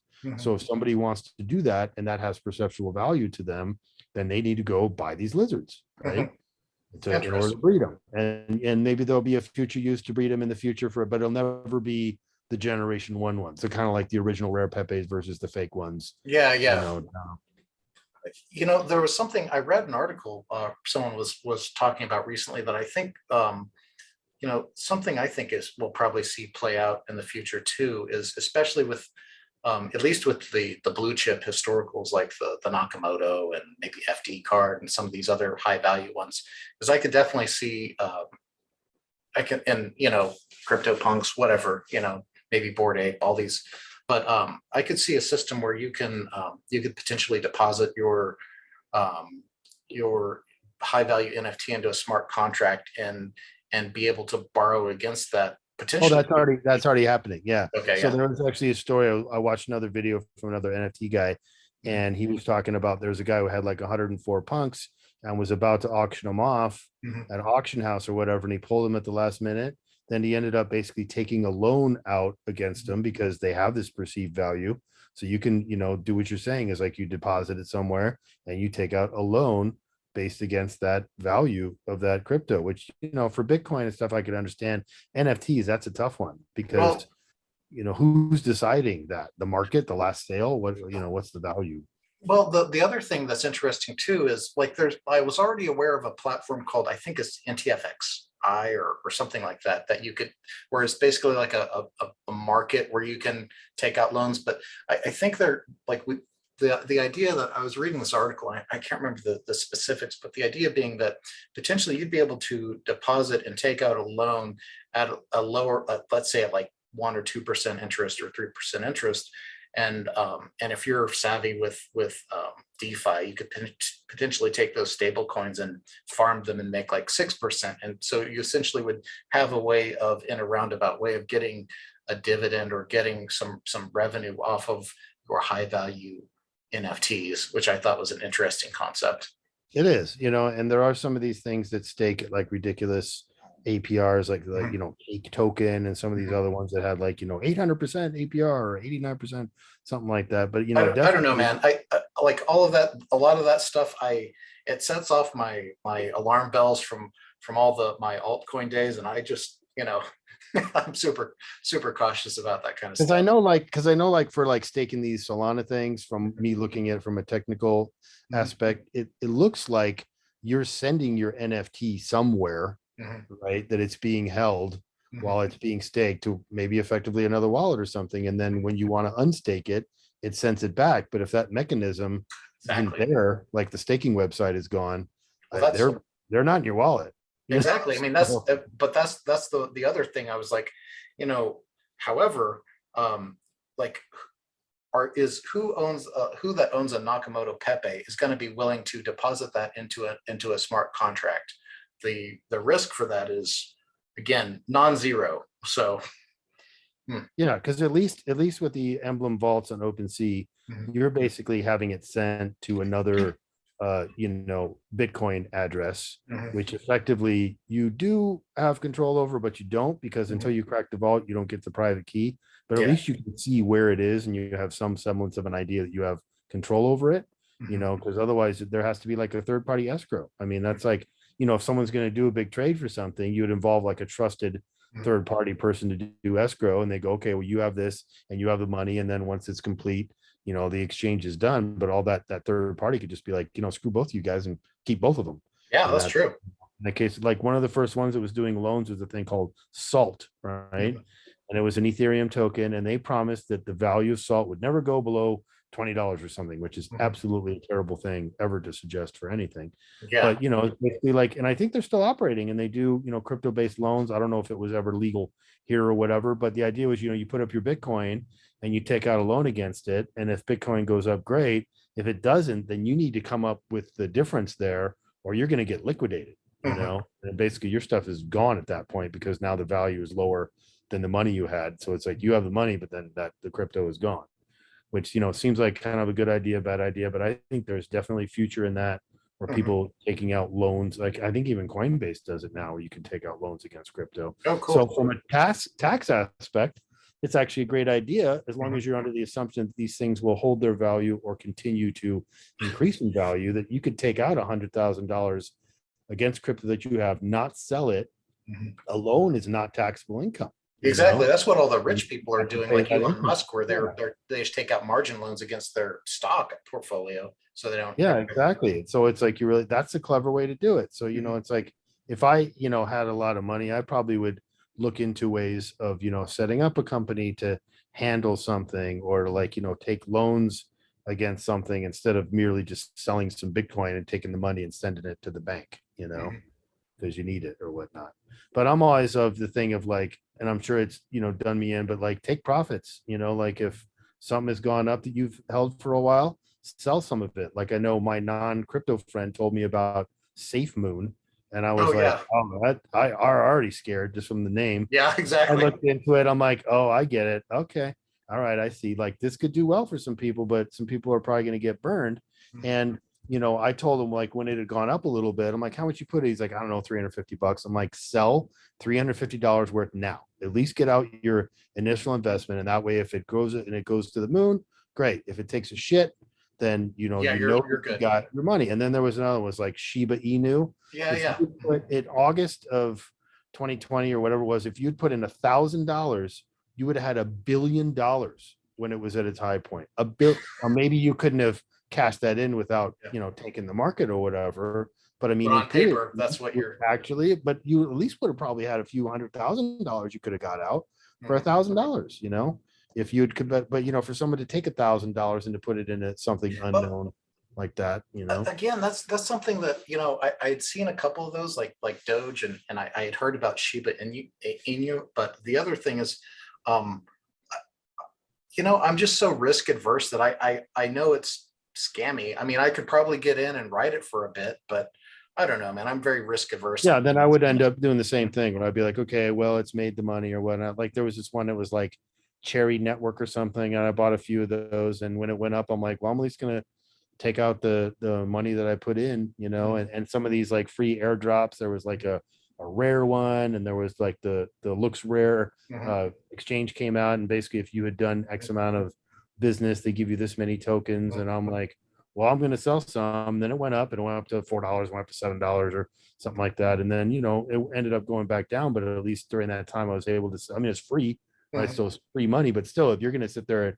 and be greedy with that and think, man, I could have had $10,000, but now today I have 2,000. It's like 10,000 would be better, Now maybe if it went up to $50,000, you could sit there and lament, but at least you got. But yeah, you locked in something, because like, again, what we've been talking about, the survival rate for coins and tokens is pretty bad.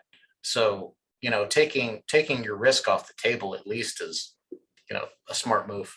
Yeah. So like I'm looking at most of these NFTs and I'm like, yeah, probably not getting back a lot of it. And then when this, Metal Lizards one was potentially rugging, I was like, I bought a significant number of them, like more than I should have. Like, sort of on the guys that like, okay, well, this is going to turn, like it may actually turn around now, which is great. But it was kind of like, man, this, maybe like another expensive lesson, where it's like thousands of dollars are just, essentially thrown away into the ether, and we'll never get them back. But if it turns around and does really well, it may do a lot better than I ever could have hoped, and make up for all the other dumb ones that just went nowhere. It gets minted, and then the market price is less than the mint price. What do you got there? Not doing too good. But I am hopeful some of these Solana ones will make it onto OpenSea, and at least initially the prices will go way up, and they'll be able to sell some of them for stupid prices, and get some of that. Because I'd rather have some Solana than just have a bunch of Solana NFTs sitting there, At least I know I can take that and send that to Coinbase and sell it, and withdraw money or something, or buy some other new crypto. And like the ape token, I wish I had some apes. Yeah, I know, right? Because that thing started at, and I think it shot at like $30 or something, and then it went back down to like 13, then went down, and I bought a little, like couple $100 worth at 8, and I think it's last time I looked, it was like at a 11 or 12 or something like that, and it was it's still valuable. But if you got that for free and you had, say, 2, 3, 4, 5, 8 that you bought at 0.08 and held them all this time, you just got several $100,000 for free. Yeah. Yeah. I mean, again, credit to Yuga Labs. They've been delivering. I mean, they're crushing it, so yeah, the apes have really delivered a ton of value to owners. So, I mean, that's exciting. It's definitely it's interesting to see the tokenomics play out with this stuff too. I kind of feel like it's almost like we were talking about, like that Masternode cycle and that for altcoins. I think we'll see some of these will probably end up being long-term winners, and maybe their utility tokens will be great, but I think we'll have a washout here too in this kind of utility slash. And and I never would have thought that like a rebrand could basically be like a rebirth of something. It's like you have like Dogecoin Dark. It was like a joke on a joke, like a stupid, pointless nothing. And then he made it sound cool. And even before the partnership or whatever, it had gone up significantly in value just based on the perception, when behind the scenes it was. And the tech was terrible too at the time, from what I remember.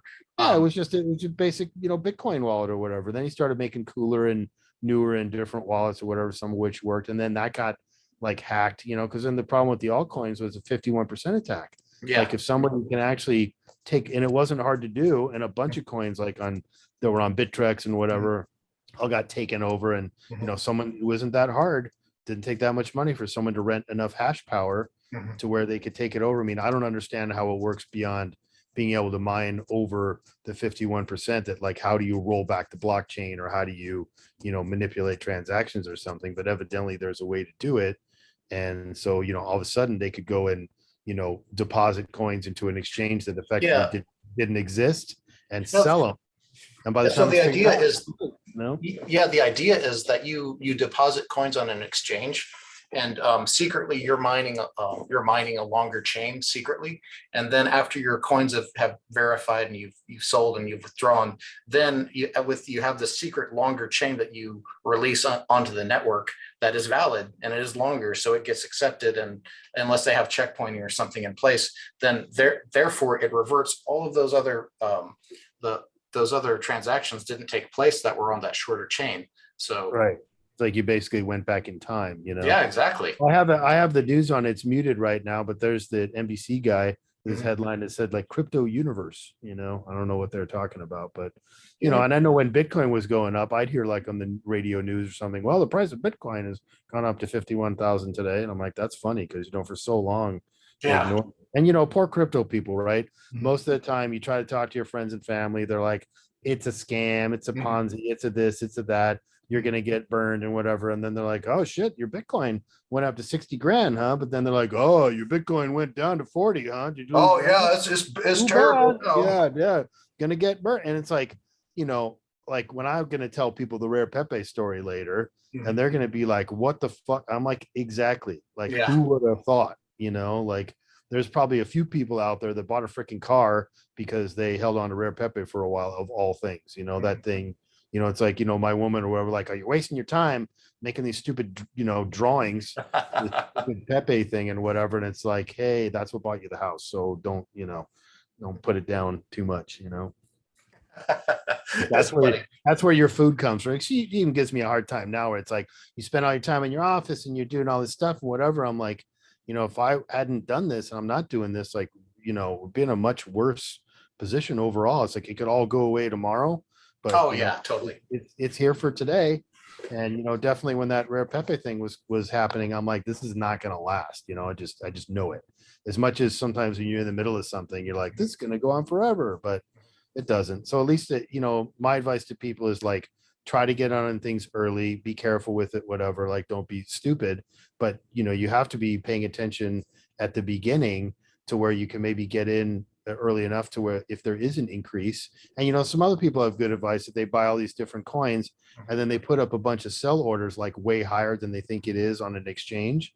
And then if there is a pump, and you're probably going to miss it because you won't be there, you're not paying attention, then yours will sell in there, Okay. And like I've done it with Bitcoin, where like, just put in a bunch of sell orders for higher than it is now and leave them there. And then that one day when it just starts going up inexplicably, those will get hit. and you get to sell. Now, maybe it went higher and you're like, well, that's dumb. I could have sold it for even more, but at least you got something, you know, I you got mean, something to show for your efforts. So, well, I do love your advice too about for people that are just getting involved too, is if you get involved in something and it starts moving, is at least taking your initial principal out, you know, to reduce. because then it's house money, kind of like Exactly. gambling, right? You Mhm. go to Vegas, you sit down at the blackjack table with $200, you gamble for an hour, you're at $400. You take that $200 and you put it in your pocket, right? Exactly. And then well, by the time you're empty, at least you walked away with. To me, that's winning, right? Yeah, You totally. walk away with your money of an hour or two or more of free drinks and fun or whatever. Yeah. Because the example I use to people is like, look, you play in Pac-Man back in the day, you put Mhm. in your quarter, you play for a few minutes, you die. You don't get your quarter back at the end, but you had fun, Yeah. right? You're paying for that privilege. You know, crypto is in some ways is it's like the cost of doing business, of being, you know, part of a community or being involved in a project or something, having fun along the way. Hopefully at the end, you know, at least get your money back. But if you don't, then you still had an Exactly. entertaining time. You made some good friends. I mean, Mhm. back in January, I went to Vegas because so there's a test token, which is one of Yeah. the tokens on the thing, and they had like a test 8th birthday party. I didn't even have one, right? Because by the time I figured out what it was already like half a Bitcoin. I'm like, I'm not spending 20 grand on some dumb thing that has no utility. But I still went to the thing Mhm. and I got to meet like a couple of the main Pepe people that I've known Mhm. for 5 or 6 years and whatnot. And it was cool, you know, to be able to like see, you know, meet the guy who made the Mhm. wallet and talk about, you know, the good old days, whatever, you know, a few years ago. And how crazy is this? Like, we're all here because of this stupid thing, you know, like Rare Pepe, Yeah, this. meeting up in real meat space, you Yeah, know. I mean, this Rare Pepe paid for this Mhm. trip effectively. Mhm. And, you know, it's like, this is kind of cool that something like that is going to happen. But then I sort of go back and forth about wanting to like be out there, you know, publicly or whatever. And, you know, going like, you know, I considered going to like Miami, but Mhm. that's a bit of a jaunt just to, you know, be there for a day or two. And there was an NFT LA thing here that I found out about a little later. And I Mhm. thought, you know, kind of like, I kind of, and of course she'll be like, "Oh, you should go. You should go meet these people. You should go, you know, make the friends and whatever." And it's like, you know, I always caught between there, where it's like I'll find some excuse not to go. You know, it's like, oh, I'm That's too a little busy. bit of a, I don't know, man. It's you know, putting your like getting out there and putting your name and face out there is it's a bold step, you know. I mean, so I I don't. don't really want to be like the guy, you know, Yeah. like I've thought about starting a YouTube channel and doing stuff and whatever, but then I think again, it's the whole like, well, would I keep it up? You know, you Yeah. actually, you know, get some interest or viewership or whatever, and then are you actually going to, you know, like keep doing it consistently? Like every week they're expecting new content. I mean, like some of these people, like, you know, at my job, one of my customers was YouTube Space, and it's a place where if you had over 10,000 viewers, you know, subscribers, you could go there and use their facilities for free to produce your content because you're making everybody money at that point. But it's kind of like golden handcuffs, right? It's like once you start making that content and that's where you get your money, like you Yeah. have to make that content You now. can't stop. Yeah, you got to come up with subjects. You got to be, you know, remain relevant. It's like Mhm. being a celebrity. You could get Yeah. millions. I used to think when I was a kid, you're in a celebrity, you're in movies, you get paid $10 million for your movie, then you're done. You made your $10 million and you just fuck off and that's it. You know, like but then those people keep working. Like Tom Cruise Mhm. has no reality outside of making movies. Like that is Yeah. what he does. So if that were to stop for him, he's literally at a total loss. You know, he has no Yeah. interest or hobbies or fun or anything like that. Mhm. That's his entire existence, you know. So it's kind of like it's almost like a golden prison, you know. It's like you Mhm. get everything you want, but and you know, some of these people I feel like in that position, like they let them make all this money, but they're like beholden to the industry somehow, you Mhm. know. Like if you're in Scientology, you get in there, they know all your dirty secrets. You try to Yeah. get out, like we're gonna tell everybody you're gay, Yeah. and you can only Exactly. get an Yeah. acting job again. It's like fuck, you know. So you're kind of like stuck in there. And you're, you know, you're $100,000 in before you find out the dirty secret was just some dumb science fiction story written by Yeah. a psychopath, and Yeah. there really was nothing to it. But by then you're in Talk, it. I You're mean, in talk it. about You know? you know the turn and to realize after like you said after you're 100 or 300,000 in, to just realize, oh wait, this has all just been an elaborate scam, and I feel like a bitch. So Exactly. But then it's like it's too late. It's like if you tell anybody of the secret will ruin you. Yeah. And if you try to leave, we're going to make it very difficult for you. And, you've already had to cut off all your family and friends that didn't agree with you. So you really got nothing to go back on. You're ours, so, so it's like, I look at crypto. Some of it could be a little bit, cultish, like with the BitConnect. If you tried to criticize that thing, people would rip people's heads off. They're like, Yeah. how dare you? This is the best thing ever. And Yeah. like, it's a scam, stay away. They're like, you're just bitter. Whereas, I have my old dad who would be like, Bitcoin is not backed by anything. And it's, Ponzi scheme. It's never going to amount to anything. You're wasting your time, wasting your money. And, I think like, the US dollar's not backed by anything. And we all agree that, a box of toilet paper is $10 or whatever, with this worthless money, you're still willing to exchange it, so. The thing is that most people don't really like understand why the dollar has value. And it's, and again, it's really just because of the petrodollar system really right now, which is kind of on the cusp of potentially going away. It's interesting. I have to admit, I laugh at Peter Schiff now. He's an interesting economist, but I think he's really kind of lost the plot where, that's his big thing, is that there's nothing backing Bitcoin, where, it's, whether or not Bitcoin survives or not is one thing, but as long as it is around and it remains secure, it's one of the greatest technological innovations in our lifetimes, what it's brought us. So yeah. And if we all agree that it has value, then it does. Exactly. It has, the other thing that it has is, it's brought amazing utility and value in the sense that, like to him, he's like all big on gold, everything, well, good luck trying to fly from here to Taiwan or here to Russia or here to Great Britain with, 5 tubes of gold eagles, right? I mean, yeah, exactly. Like, yeah, you may be able to take your gold to a gold exchanger and exchange it for money, which you can use to go buy food. But, and of course, Bitcoin would survive either. But, if you're in the apocalypse, good luck getting someone to take your gold for toilet paper because they can't eat it, In an apocalypse, I'm not going to survive anyway. I'm just a nerd, right? So I don't have any Rambo fantasies about, Exactly. But it's like, if it happened to it, it's like, you'd be better off having a bunch of liquor. Yeah, totally. Having a bunch of gold, if you need that, it's like you can trade that for food or toilet paper or whatever essential things. Which is funny, is one of the first things I bought with Bitcoin was a case of toilet paper. Just to see if I could do it. It was like purse.io or one of those things where you basically were, putting up your money and then someone was ordering whatever it was from Amazon and having it shipped to you, but you effectively used Bitcoin. And like buying gift cards. Like, when I remember when I first, sold some Pivx or something, and I had, a couple Bitcoin, I'm like, I went and bought a Best Buy gift card and bought my stepkids a Xbox or whatever it was. And to me, it's like that Xbox cost me like $10 effectively, if you think about whatever the actual cost of that Bitcoin was at the beginning. So now you can take it and, do something real with it.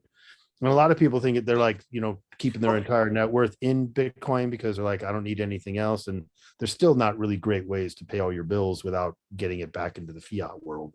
Yeah, that was that's something also that changed along the way, is at least in the OG days. Like one of the big things was about developing a Bitcoin economy and being able to spend it. Where, I mean, I think a lot more of it now is just about just holding it. So.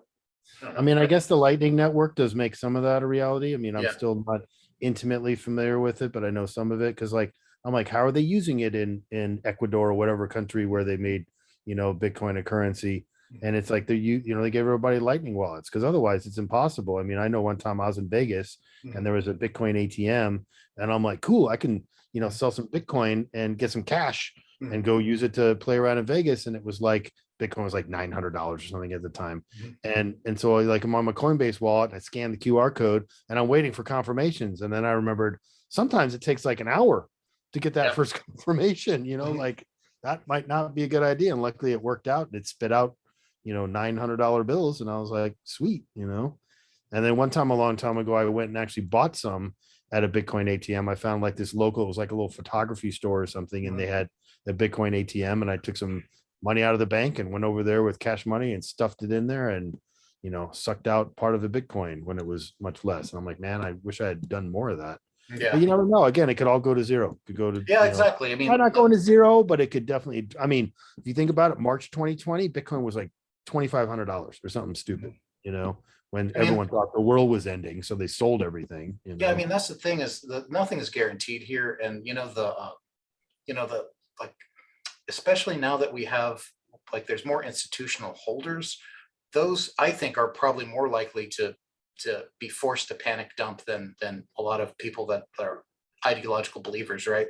So, we could see some wild price action in the future, too. So, yeah, And exactly. it takes a lot of Bitcoin either being bought or being sold to, move that price around. And I Mhm, think a lot of the trouble comes from is there's a lot of leveraging. And mhm. so you have, people who are shorting it and they're expecting it's going to go down. So they make this huge bet. And then one of those happens and it wipes something out. And then it's like a cascade effect where they all Yeah, start dropping off. I mean, you, you even know if that's how they manipulate some of the commodity prices on the exchanges. Is the some of the big banks, they'll get access, or the actual desk itself. They'll have access to the order book, and they'll be able to see where people's stops are, and they'll basically just run the stops with leverage, and just collect that cash. It's I mean, uh, I still have a hard time, even after all these. I understand how it works and the methods behind it, but when something loses money, that somehow you make money. Like if you short something mhm, and it goes down, and somehow you make money. But I guess the main idea is, you're buying it you're getting someone to loan you whatever amount of mhm. stock or whatever it is now, and then when it goes down, you buy it back for less and you give it back to the other guy and you keep the difference, Yeah. of what it cost at that, at the time that you got it. It makes sense, but it's still hard to like wrap your head around, because you think you buy something and it Mhm. goes up, you make a profit. That's it. That's the only way, but it's Yeah, not the. I guess the other thing I'd say to wrap up the part about gold is that I used to kind of be into gold and silver, and before Bitcoin was really a big, and one thing that I learned along the way is that there's been organizations that have done Freedom of Information Act requests where they've proven that the Western central banks and banks acting on their behest have manipulated the price of gold and silver in order to protect the dollar and other Western currencies. So the way that they do that is, there's collusion in terms of the supply. They'll sell supply into the market, but then they'll also allow these big banks, mega banks, to basically break securities laws and just do illegal stuff to just basically they've they essentially control the market. You know, I think there's a possibility that we'll see. They do that with leverage and futures. Um, there's actually patterns where you can see, like if you look at the gold market, usually like within like 30 minutes or an hour of the open, it's usually I think within 30 minutes, you'll see a slam in the price of gold by like, I don't know, probably $30 or $50 or whatever it is. Like, 4 days out of the week, you see the same pattern every day. Um, it's really interesting. I think we'll probably see them attempt a little bit more of that with Bitcoin. But the problem is with Bitcoin, as you know, is that, we have the transparent, like one of the ways that they're able to get away with that in the gold and silver markets is they're very opaque. That the governments and central banks have a tremendous amount of supply, where with Bitcoin, we can actually validate where all the Bitcoin is. So, you can play with games on the exchange, but if you can't get anyone to actually send Bitcoin to the exchange and actually settle, that market's broken. Yeah, So, there's really no way to fake it. I mean, it's yeah, like you exactly. still need the Mhm. actual Bitcoin. The funny thing is that no one knows like how much percentage of it is lost. Yeah. In wallets of people that died or people that lost them, or Mhm. they don't know the password or they just plain forgot about it and whatever. I know I have like there's these little things called Open Dime, right? It's just a Yeah. little Mhm. USB stick, and you effectively send Bitcoin to it, and you Mhm. can't get it out unless you actually break this chip off of it, Mhm. which exposes the private key and allows you to sell it. And I sent some tiny amount of Bitcoin years ago to one that I still have, and it just sits there, and it's like not a thing. But it's like if I lost that, that's just gone. Yeah. I've lost 1,000 USB keys over my life. No, So totally. I mean, it takes a lot of care because it's very easy to do. So, again, that's one of the reasons why the success of Bitcoin and the people that held on is remarkable. Like to have held on to any since like for you, like 2013 is is remarkable because again, life happens, and just having to, again, like writing down your passphrase, or your seed phrase for your Bitcoin when like you only had $20 worth back then. Like maybe you just didn't even, like a lot of people like, oh, I'm not even going to bother. It's not worth anything. Why would I bother? Right. Yeah, like my brother, he's pretty sure that he mined a bunch because I'm like, you should mine Bitcoin. So he's like, yeah, one day I set up a wallet and I mined a bunch of Bitcoin. It could have been 100, could have been 1,000, who the hell knows. But then since he was constantly like building and rebuilding computers, he would format the drive, right? And start over again. So he's like, yeah, I formatted the drive, whatever, that's gone, not gonna be there anymore. I mean, I keep like looking back and seeing if I can find, wallets or, exchanges or something that I forgot about, but it pretty much, didn't really forget about any that wasn't forcibly taken from me or I didn't sell on my own. So it's not like I'm just going to find 100 Bitcoin sitting in a couch cushion one day. Yeah, exactly. You're meticulous enough to where you're not going to. But I mean, that's the main thing is like, get it, keep it, figure out a way to make sure that you can keep it and it doesn't get taken from you, and, hold some. And if you, come into like a point where you are profitable, take some risks. I mean, like my dad was always adverse against selling stock because he was so afraid of the tax. And it's like, but if you're that much up and you've held it for like 10 years or something, like sell it, get some, like, why are you, struggling in a sense and thinking like, well, I don't have enough money to do this thing. It's like, it's just sitting there, like utilize it, Yeah. Well, I think one of the things that, in talking about economics is that people, I think people really don't understand the risks with like 401ks and these other retirement, like government controlled retirement funds where, they, like, I remember it was after 2008, it was maybe in like 2012 or 2015 where, Congress was openly talking about like seizing seizing part of it or converting it to a different type of program. Essentially, like, you're going to get a haircut, like talking about essentially giving you a haircut on your 401k type thing. So that's a, again, if you can, take them off the table. Well, and we have Enron to look back on. A lot of people's entire, retirements were just wiped out in one fell swoop. All that stuff they worked and saved for all those years just gone. It's kind of like, I mean, I've always said since I was a kid, by the time I need Social Security, it's not going to be there anymore. Yeah, exactly. Or it's not going to be, or it'll get you a tin of cat food. I mean, I think that was a Greenspan. Like, sorry, I sold it all. Bye-bye. I think that's a Greenspan quote, or maybe it's a Bernanke quote, but there's a famous quote by him that, we can guarantee the amount of dollars that you'll receive for Social Security, but we can't guarantee what it'll actually purchase. Yeah. So as we speak, a link that someone posted to Solana monkey rejects on OpenSea, and it does have a blue check mark. Sweet. And looks like it's there. So they may have actually integrated Solana. Well, that's awesome. Well, congrats on that.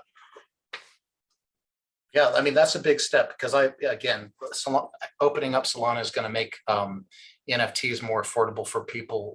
I know as we're talking too, this is 2022, and I know, like, again, they're still talking about getting the Ethereum proof of stake upgrade done, and it's still not done.